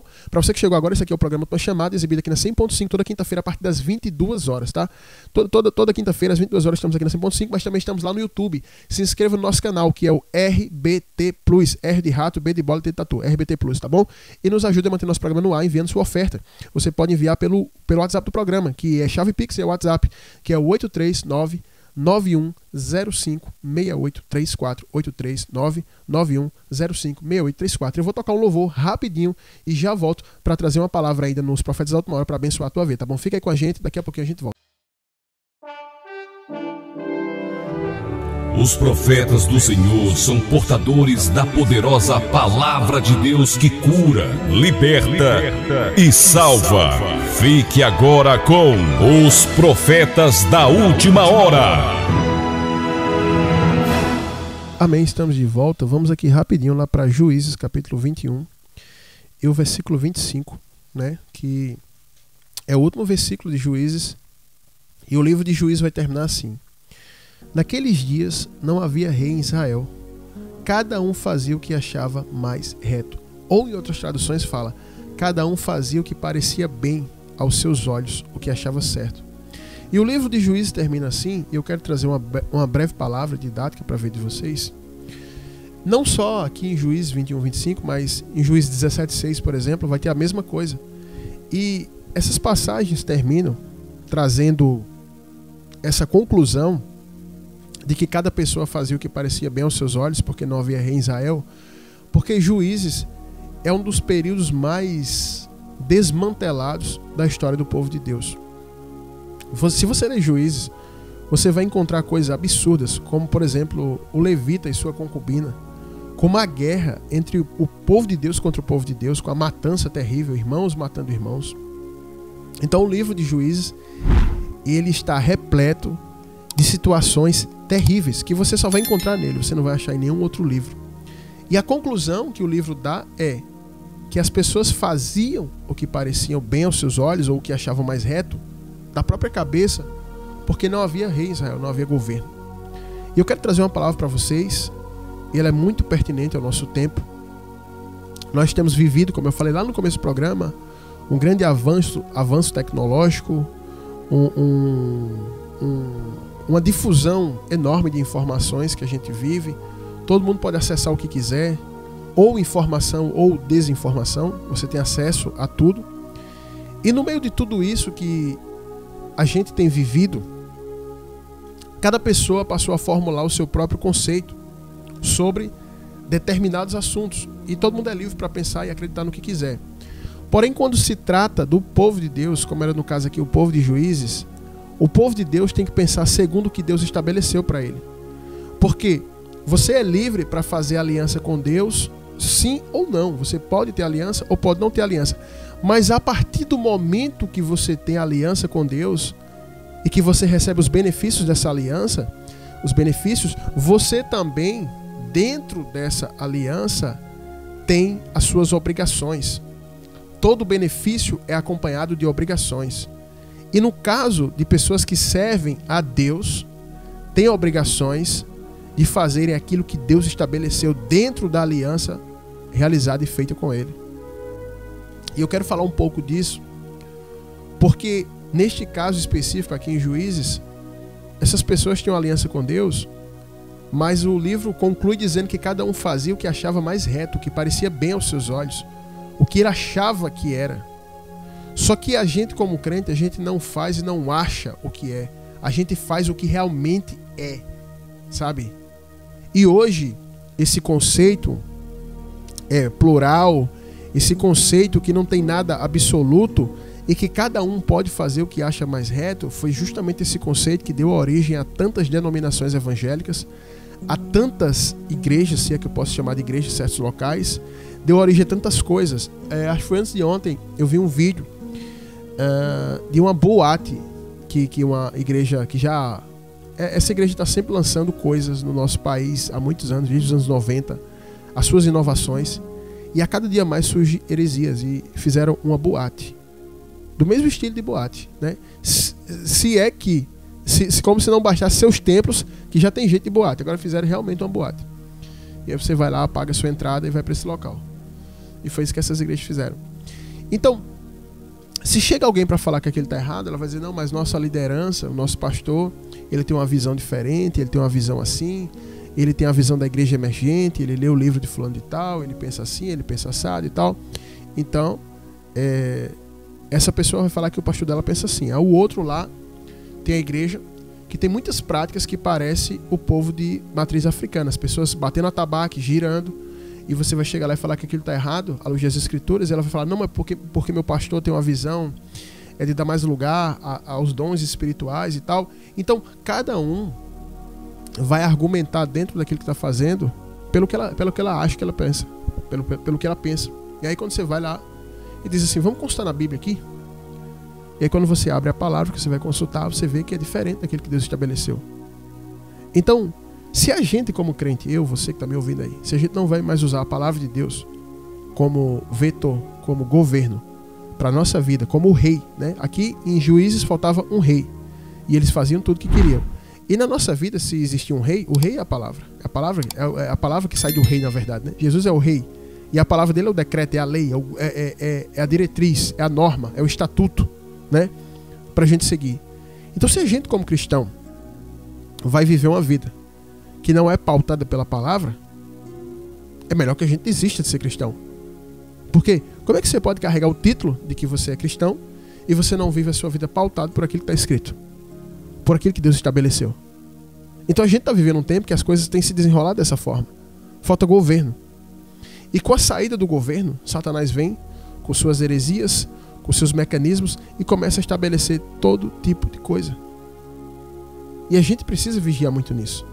Porque cada dia mais, irmãos, vou falar para vocês, sendo muito honesto, eu vejo que as pessoas têm tomado repulsa da Bíblia. As pessoas não leem a Bíblia. Eu vou fazer uma pergunta para você entender isso. Quantas Bíblias na sua casa tem aí jogada que ninguém lê? Quantas Bíblias tem na sua casa? Você que é crente. Quantas Bíblias tem dentro da sua casa que ela não é aberta, que você não lê? Quanto tempo faz que você não estuda a Bíblia? Quantas Bíblias tem aí que você não lê, que você não estuda, que você não busca? A resposta, se vocês pudessem responder todo mundo ao mesmo tempo, seria aterradora. E aí eu pergunto, como é que a gente sabe que na aliança da gente com Deus está escrito? Isso aqui não foi só para Josué, isso aqui é para gente. Se alguém quiser dar uma desperta e falar, isso foi no Antigo Testamento, quer dizer que no Novo você não precisa ler a Bíblia, porque você já sabe que eu vou citar. Josué capítulo 1. O Senhor fala para Josué, medita no livro dessa lei de dia e de noite, para que você possa ser bem sucedido em tudo quanto você realizar. Você medita e pratica. Aí alguém vai dizer, não, é do Antigo Testamento. Então quer dizer que no Novo a gente não precisa meditar na palavra. Aquilo que Deus falou para Josué serve para a gente. E cada dia mais a gente está vendo que as pessoas estão distantes da palavra. Quando eu falo assim, abra no livro tal no culto, a demora para achar o tal livro, principalmente se eu mandar abrir nos profetas menores, aí é que ninguém acha mesmo. E se eu falar algumas cartas da Bíblia, aí o povo também não acha. E eu já sei, essa pessoa não lê a Bíblia. Essa pessoa não lê a Bíblia. Eu estava na igreja um dia desse, acho que foi ano passado, e dei a oportunidade para o irmão. O irmão estava no púlpito da igreja, dando o testemunho dele, falando com muita emoção. E aí ele se empolgou e acelerou o carro e começou a citar versículos e disse: é como está escrito, irmão. Ensina a criança no caminho que se deve andar a partir de 2 anos. E aí teve uns irmãos que sabiam o versículo, né? Que ensina a criança no caminho que se deve andar. E quando ela for grande, e quando for velha, não se desviará dele. O versículo é esse, está lá em Provérbios. E aí o irmão cita isso e algumas pessoas riem. Só que a maioria das pessoas que estavam ali não sabia e achou que estava certo. Principalmente o irmão que estava falando. Eu fiz: rapaz, esse irmão deve estar lendo outro livro. A Bíblia não é não. Então quer dizer que você só vai ensinar para o seu filho o caminho quando tiver 2 anos? Então quer dizer que durante 1 ano a criança pode morder os outros, fazer tudo de errado, você não vai dizer nada? A minha filha mais velha, ela aprendeu a falar antes de 1 ano. E quando ela já tinha 1 ano e um pouquinho, ela já ensinava a irmã a orar. Tem um vídeo que ela está ensinando a irmã a orar para comer, com 1 ano e um pouquinho. Então ela já estava sendo ensinada antes disso. E o problema é, eu estou citando isso aqui para que você entenda, o problema é, hoje na internet tem um monte de gente que se diz pregador falando um monte de coisa, e você que está ouvindo nem sabe se foi Deus que falou ou não, nem sabe se está na Bíblia ou não, porque você não estuda as Escrituras. E consequentemente, se você não estuda, se você não procura o decreto do rei, o decreto do governo de Deus, a palavra do governo de Deus para sua vida não tem governo. Você vai para lá, vai para cá. Você vai ser movido pelo seu sentimento, pelo seu pensamento, pelos seus conceitos, e você vai estar com o mesmo pensamento que as pessoas tinham na época de Juízes. Cada um vai fazer o que acha certo aos seus olhos, porque não há rei. Só que no caso da gente, há governo, há palavra, há decreto, há norma, há estatuto. Porém, você não o busca, assim como também na época desse povo. O problema aqui não era que não havia um rei Israel. O problema aqui era que o povo tinha a lei de Moisés e não aplicava ela na sua vida. O problema era esse, entendeu? Então muitos problemas que esse povo de Juízes enfrentou, muitas desgraças e calamidades, foi porque eles fizeram tudo da cabeça deles. Eles agiam conforme a cabeça deles. Eles tomavam suas atitudes conforme o pensamento deles. Por exemplo, o levita que teve lá a concubina abusada, ele parte ela em 12 pedaços e manda para as 12 tribos de Israel. Onde foi que Deus, acerca do funeral, manda alguém fazer isso? Isso é uma coisa satânica, quase como que um ritual dos moradores de Canaã. Ele esquartejou a mulher e distribuiu os pedaços. Onde foi que ele leu na lei de Moisés isso? Mas na cabeça dele ele achou que ele podia fazer isso. E o problema é que na cabeça de muito crente hoje, você acha que você pode fazer tudo. Hoje tem gente que é pastor, que é presbítero, que é diácono, que é dirigente, que é líder, que é isso, que é aquilo, cada um fazendo o que acha da sua cabeça. É por isso que a gente vê a igreja no Dia das Mulheres pintada de rosa, com balão de rosa, com louvor para as mulheres, magnificando e glorificando as mulheres. É por isso que você vê departamentos de homens, todos os homens com a gravata da mesma cor, aí bota um bigode pregado na parede, é a festa dos homens. É por isso que você vê a igreja na época de São João, vendendo pamonha, canjica, o pessoal dançando forró, corpo a corpo, homem com mulher, como tem igreja aqui em João Pessoa que faz isso. É por isso que você vê igrejas pintadas de preto, a luz tocando, a discoteca lá dentro rolando, porque cada um faz o que acha certo, mas se abrir a Bíblia você vai ver que está errado. A gente precisa voltar para a palavra, gente. Sabe, por que hoje as casas, os lares, as famílias, os ministérios estão tudo em desgoverno total? Porque ninguém está buscando mais na lei do Senhor. Está igual o povo, quando Deus diz: vocês cavaram para vocês cisternas rotas, vocês estão cavando cisternas que não retêm água, e vocês abandonaram a fonte de água viva, que sou eu, o Senhor. É isso que o povo faz. Cada um está criando a sua lei, a sua Bíblia. Cada um tem sua Bíblia dentro da cabeça, cada um tem o seu Jesus particular. E as pessoas assim tomam decisões erradas, conduta errada e vivem uma vida errada, assim como era na época de Juízes. Como foi na época de Josias também, que o livro da lei estava perdido. E foram achar ele lá dentro do templo. Encontraram o livro perdido dentro do templo. E quando se começa a ler, sabe-se que o povo não está seguindo nada. Quando se consulta o Senhor e o povo vê o quão desviado estava. Ou seja, preste atenção nisso. O povo vivia uma vida normal, estava tudo tranquilo. Estava tudo tranquilo, eles estavam achando que estava tudo certo. Mas quando eles foram para a palavra, que acharam o livro da lei, que abriram o livro da lei, viram o quanto que eles estavam errados. Eles observaram e viram o quanto que eles estavam errados. E diz que eles choraram e lamentaram, porque entenderam pela palavra que está errado. Como é que a senhora, o senhor vai entender que sua conduta, sua vida está errada, que você não tá, se você não medita, se você não escaninha, não busca na palavra? É a palavra que liberta, é a palavra que consola, é a palavra que restaura, é a palavra que dá vida, mas também é a palavra que mata. É a palavra que faz crescer, mas é a palavra que faz cair. É a palavra que consola, que liberta, que restaura. É a palavra que converte. É a palavra que traz fé. É a palavra que gera arrependimento. Tudo é pela palavra. E como é que a gente vai abandonar a palavra? Como é que eu posso vir aqui para essa rádio e falar um monte de coisa e não pregar a palavra para vocês? Temos que pregar a palavra. Temos que falar da palavra. Pregador, pregue a palavra. Missionária, pregue a palavra. Jovem, pregue a palavra, viva a palavra, estude a palavra. E Paulo vai fazer uma recomendação a Timóteo, ele vai dizer: eu insto a você, eu peço a você, em outras palavras, eu imploro a você, pregue a palavra em tempo e fora de tempo. Porque se você fizer isso, você vai salvar não só a si próprio, mas também os seus ouvintes.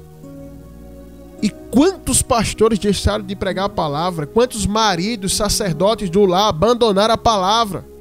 Sabe por que teu casamento vai mal? Porque a palavra foi abandonada. Sabe por que a criação dos teus filhos vai mal? Porque a palavra foi abandonada.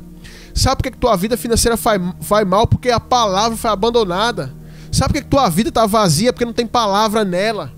Porque é a palavra que molha a terra do nosso coração, a palavra que encharca o nosso coração. Nós fomos gerados pela palavra, nós andamos pela palavra, nós crescemos pela palavra. E maldito seja o homem, está escrito lá em Apocalipse, que mude, que altere uma vírgula dessa palavra. Porque Jesus disse: céus e terra passarão, mas a minha palavra não passará. É a palavra, meus amigos, é a palavra, meus irmãos. Que tempo é esse que a gente está vivendo? Você abre a boca, você fala que você é crente, você não lê a palavra, você não tem a palavra na sua boca, você não conhece a palavra, você não tem Bíblia, você não tem palavra, mas abre a boca e diz: eu sirvo a Deus. Como? Se a única maneira que tem de você saber o que Deus quer, de viver o que Deus quer, é pela palavra. Nós temos pastores que eles não têm a palavra, eles não conhecem a palavra. E aí vai se cumprir o que está lá em Oséias 4:6. O meu povo foi destruído porque faltou conhecimento para eles. Conhecimento de quê? Da palavra, porque Deus continua falando: porque tu, sacerdote, rejeitaste o conhecimento, e eu vou rejeitar a ti também e aos teus filhos. Ou seja, todo sacerdote, seja ele pastor, ministro, missionária, todo líder, todo pregador, todo aquele que ensina, ele tem que falar da palavra. Todo sacerdote do lar, o pai de família, ele tem que aplicar a palavra. E onde é que está a palavra nesse negócio? Eu vou responder para muitas famílias aqui: a palavra na tua casa é aquela Bíblia velha, rasgada, que você não tem nem cuidado com a Bíblia. Você não imagina a quantidade de pessoas que morreram para poder traduzir, copiar, para hoje você ter a palavra de Deus aí no teu idioma, e está aí jogada na tua casa, suja, empoeirada, e você não medita, você não estuda, você não ama, você não vive a palavra. A palavra de Deus na tua vida é símbolo dessa Bíblia velha aí, jogada, empoeirada, esculhambada. Essa Bíblia que você perdeu e você nem sabe que perdeu. Quantos irmãos esqueceram a Bíblia no culto, lá na igreja? E eu dizia: de que é essa Bíblia? Do irmão fulano. Eu disse: preste atenção numa coisa, ele nunca vai perceber que ele perdeu essa Bíblia aí, até o dia que ele venha para o culto, porque ele não lê a Bíblia. Você vai ver, durante a semana você não vai receber nenhuma ligação ele perguntando pela Bíblia. Ele só vai perceber no domingo, e olhe lá. E assim, esse é o espaço que a palavra de Deus tem na tua vida. E aí está a resposta, né? Porque nada na tua vida dá certo, porque tua vida é um fracasso, porque tua vida financeira é um fracasso, teu casamento é um fracasso, teu ministério é um fracasso, e porque você é uma mulher vazia, um homem vazio, triste, é porque você não tem a palavra na sua vida. Porque o lugar que a palavra ocupa na tua vida é o lugar dessa Bíblia velha jogada aí. Mas se você se arrepender hoje e botar a palavra de Deus em prática na tua vida, e fizer como Deus disse para Josué, tua vida vai mudar. Todas as vezes que minha vida deu errado e naufragou, foi porque não havia aplicação da palavra. Foi porque eu me distanciei da palavra. Mas todas as vezes que eu voltei a buscar na palavra, a resposta de Deus estava ali para a minha vida. E louvado seja o nome do Senhor nessa noite. Então que você hoje volte à palavra.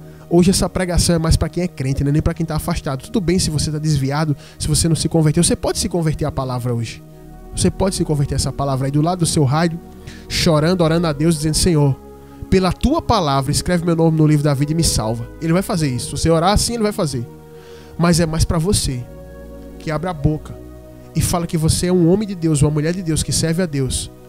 E faz tempo que você não sabe o que é a palavra. Faz tempo que você não toca na palavra. E a palavra de Deus para você é nada. E você está como esse povo de juízes. Você faz o que dá na telha. Você faz o que vem na tua cabeça. Você faz o que você acha certo. E os teus sentimentos e a tua carnalidade se confronta com a palavra.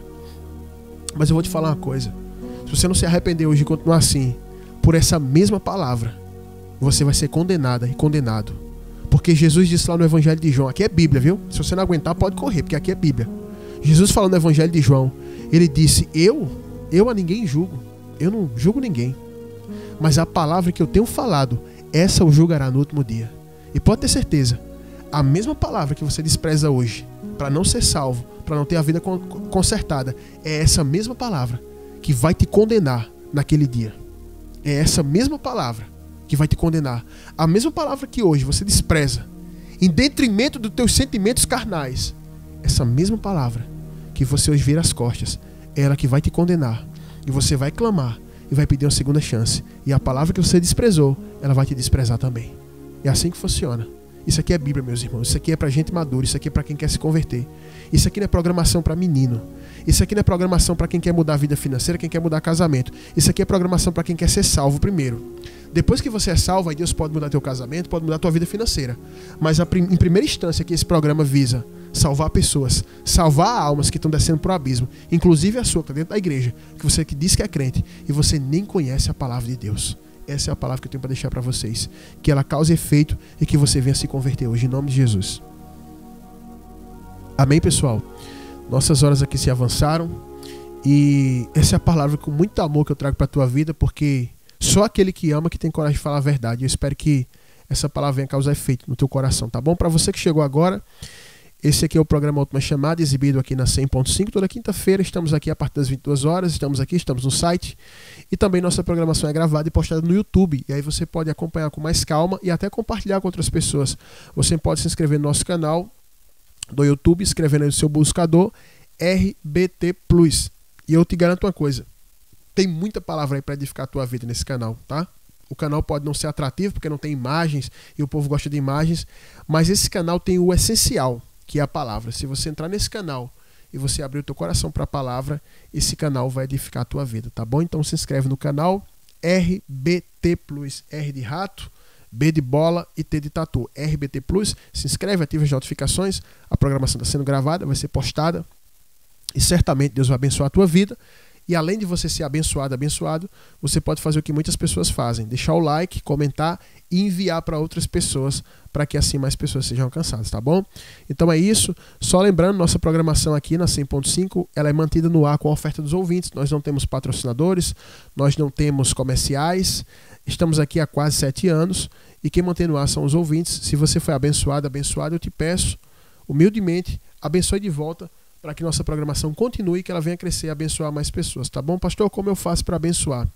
Você que está nos ouvindo pela rádio, anote o WhatsApp do nosso programa, que é o 839-9105-6834, 839-9105-6834, tá bom? E você anota o nosso WhatsApp, e esse WhatsApp também é a chave Pix, você pode usar ele como Pix, 839-9105 6834, aí você faz o Pix. Se você não usa o Pix e mora em João Pessoa, na região metropolitana, pode falar com a gente pelo WhatsApp, que o motoboy vai buscar na tua casa. E se você não quer que o motoboy vá na sua casa, a gente pode te passar uma conta, você vai numa lotérica, num banco, você faz a sua oferta, vai nos ajudar a manter o programa no ar e vai ter a sua casa e a sua vida coberta de oração e vai ser abençoada e abençoado como muitos dos nossos ofertantes são abençoados e têm crescido, não só espiritualmente, mas também economicamente e têm desfrutado dos benefícios de Deus por fazer parte de uma obra de Deus, tá bom? Então você pode fazer isso. Você que está no YouTube aí, você pode abrir o teu celular aí e clicar lá no Pix e colocar lá no escanear e virar para o QR Code que está aí no canto da tela e você pode ofertar, você pode colocar aí e fazer sua oferta, você que está acompanhando pelo YouTube, tá bom? E de maneira nenhuma você vai deixar de fazer parte disso e deixar de ser abençoado por Deus, tá bom? Então, pessoal, no mais é isso. Espero que o programa tenha falado fortemente com você, com a nossa irmã que viu a pergunta do quadro Socorro Vem do Alto. Que Deus vos abençoe tremendamente. Se assim Deus permitir, estaremos aqui de volta quinta-feira que vem. Agradeço a você que foi conosco até agora e vou me despedindo aqui. Um grande abraço, fique com Deus. Fui.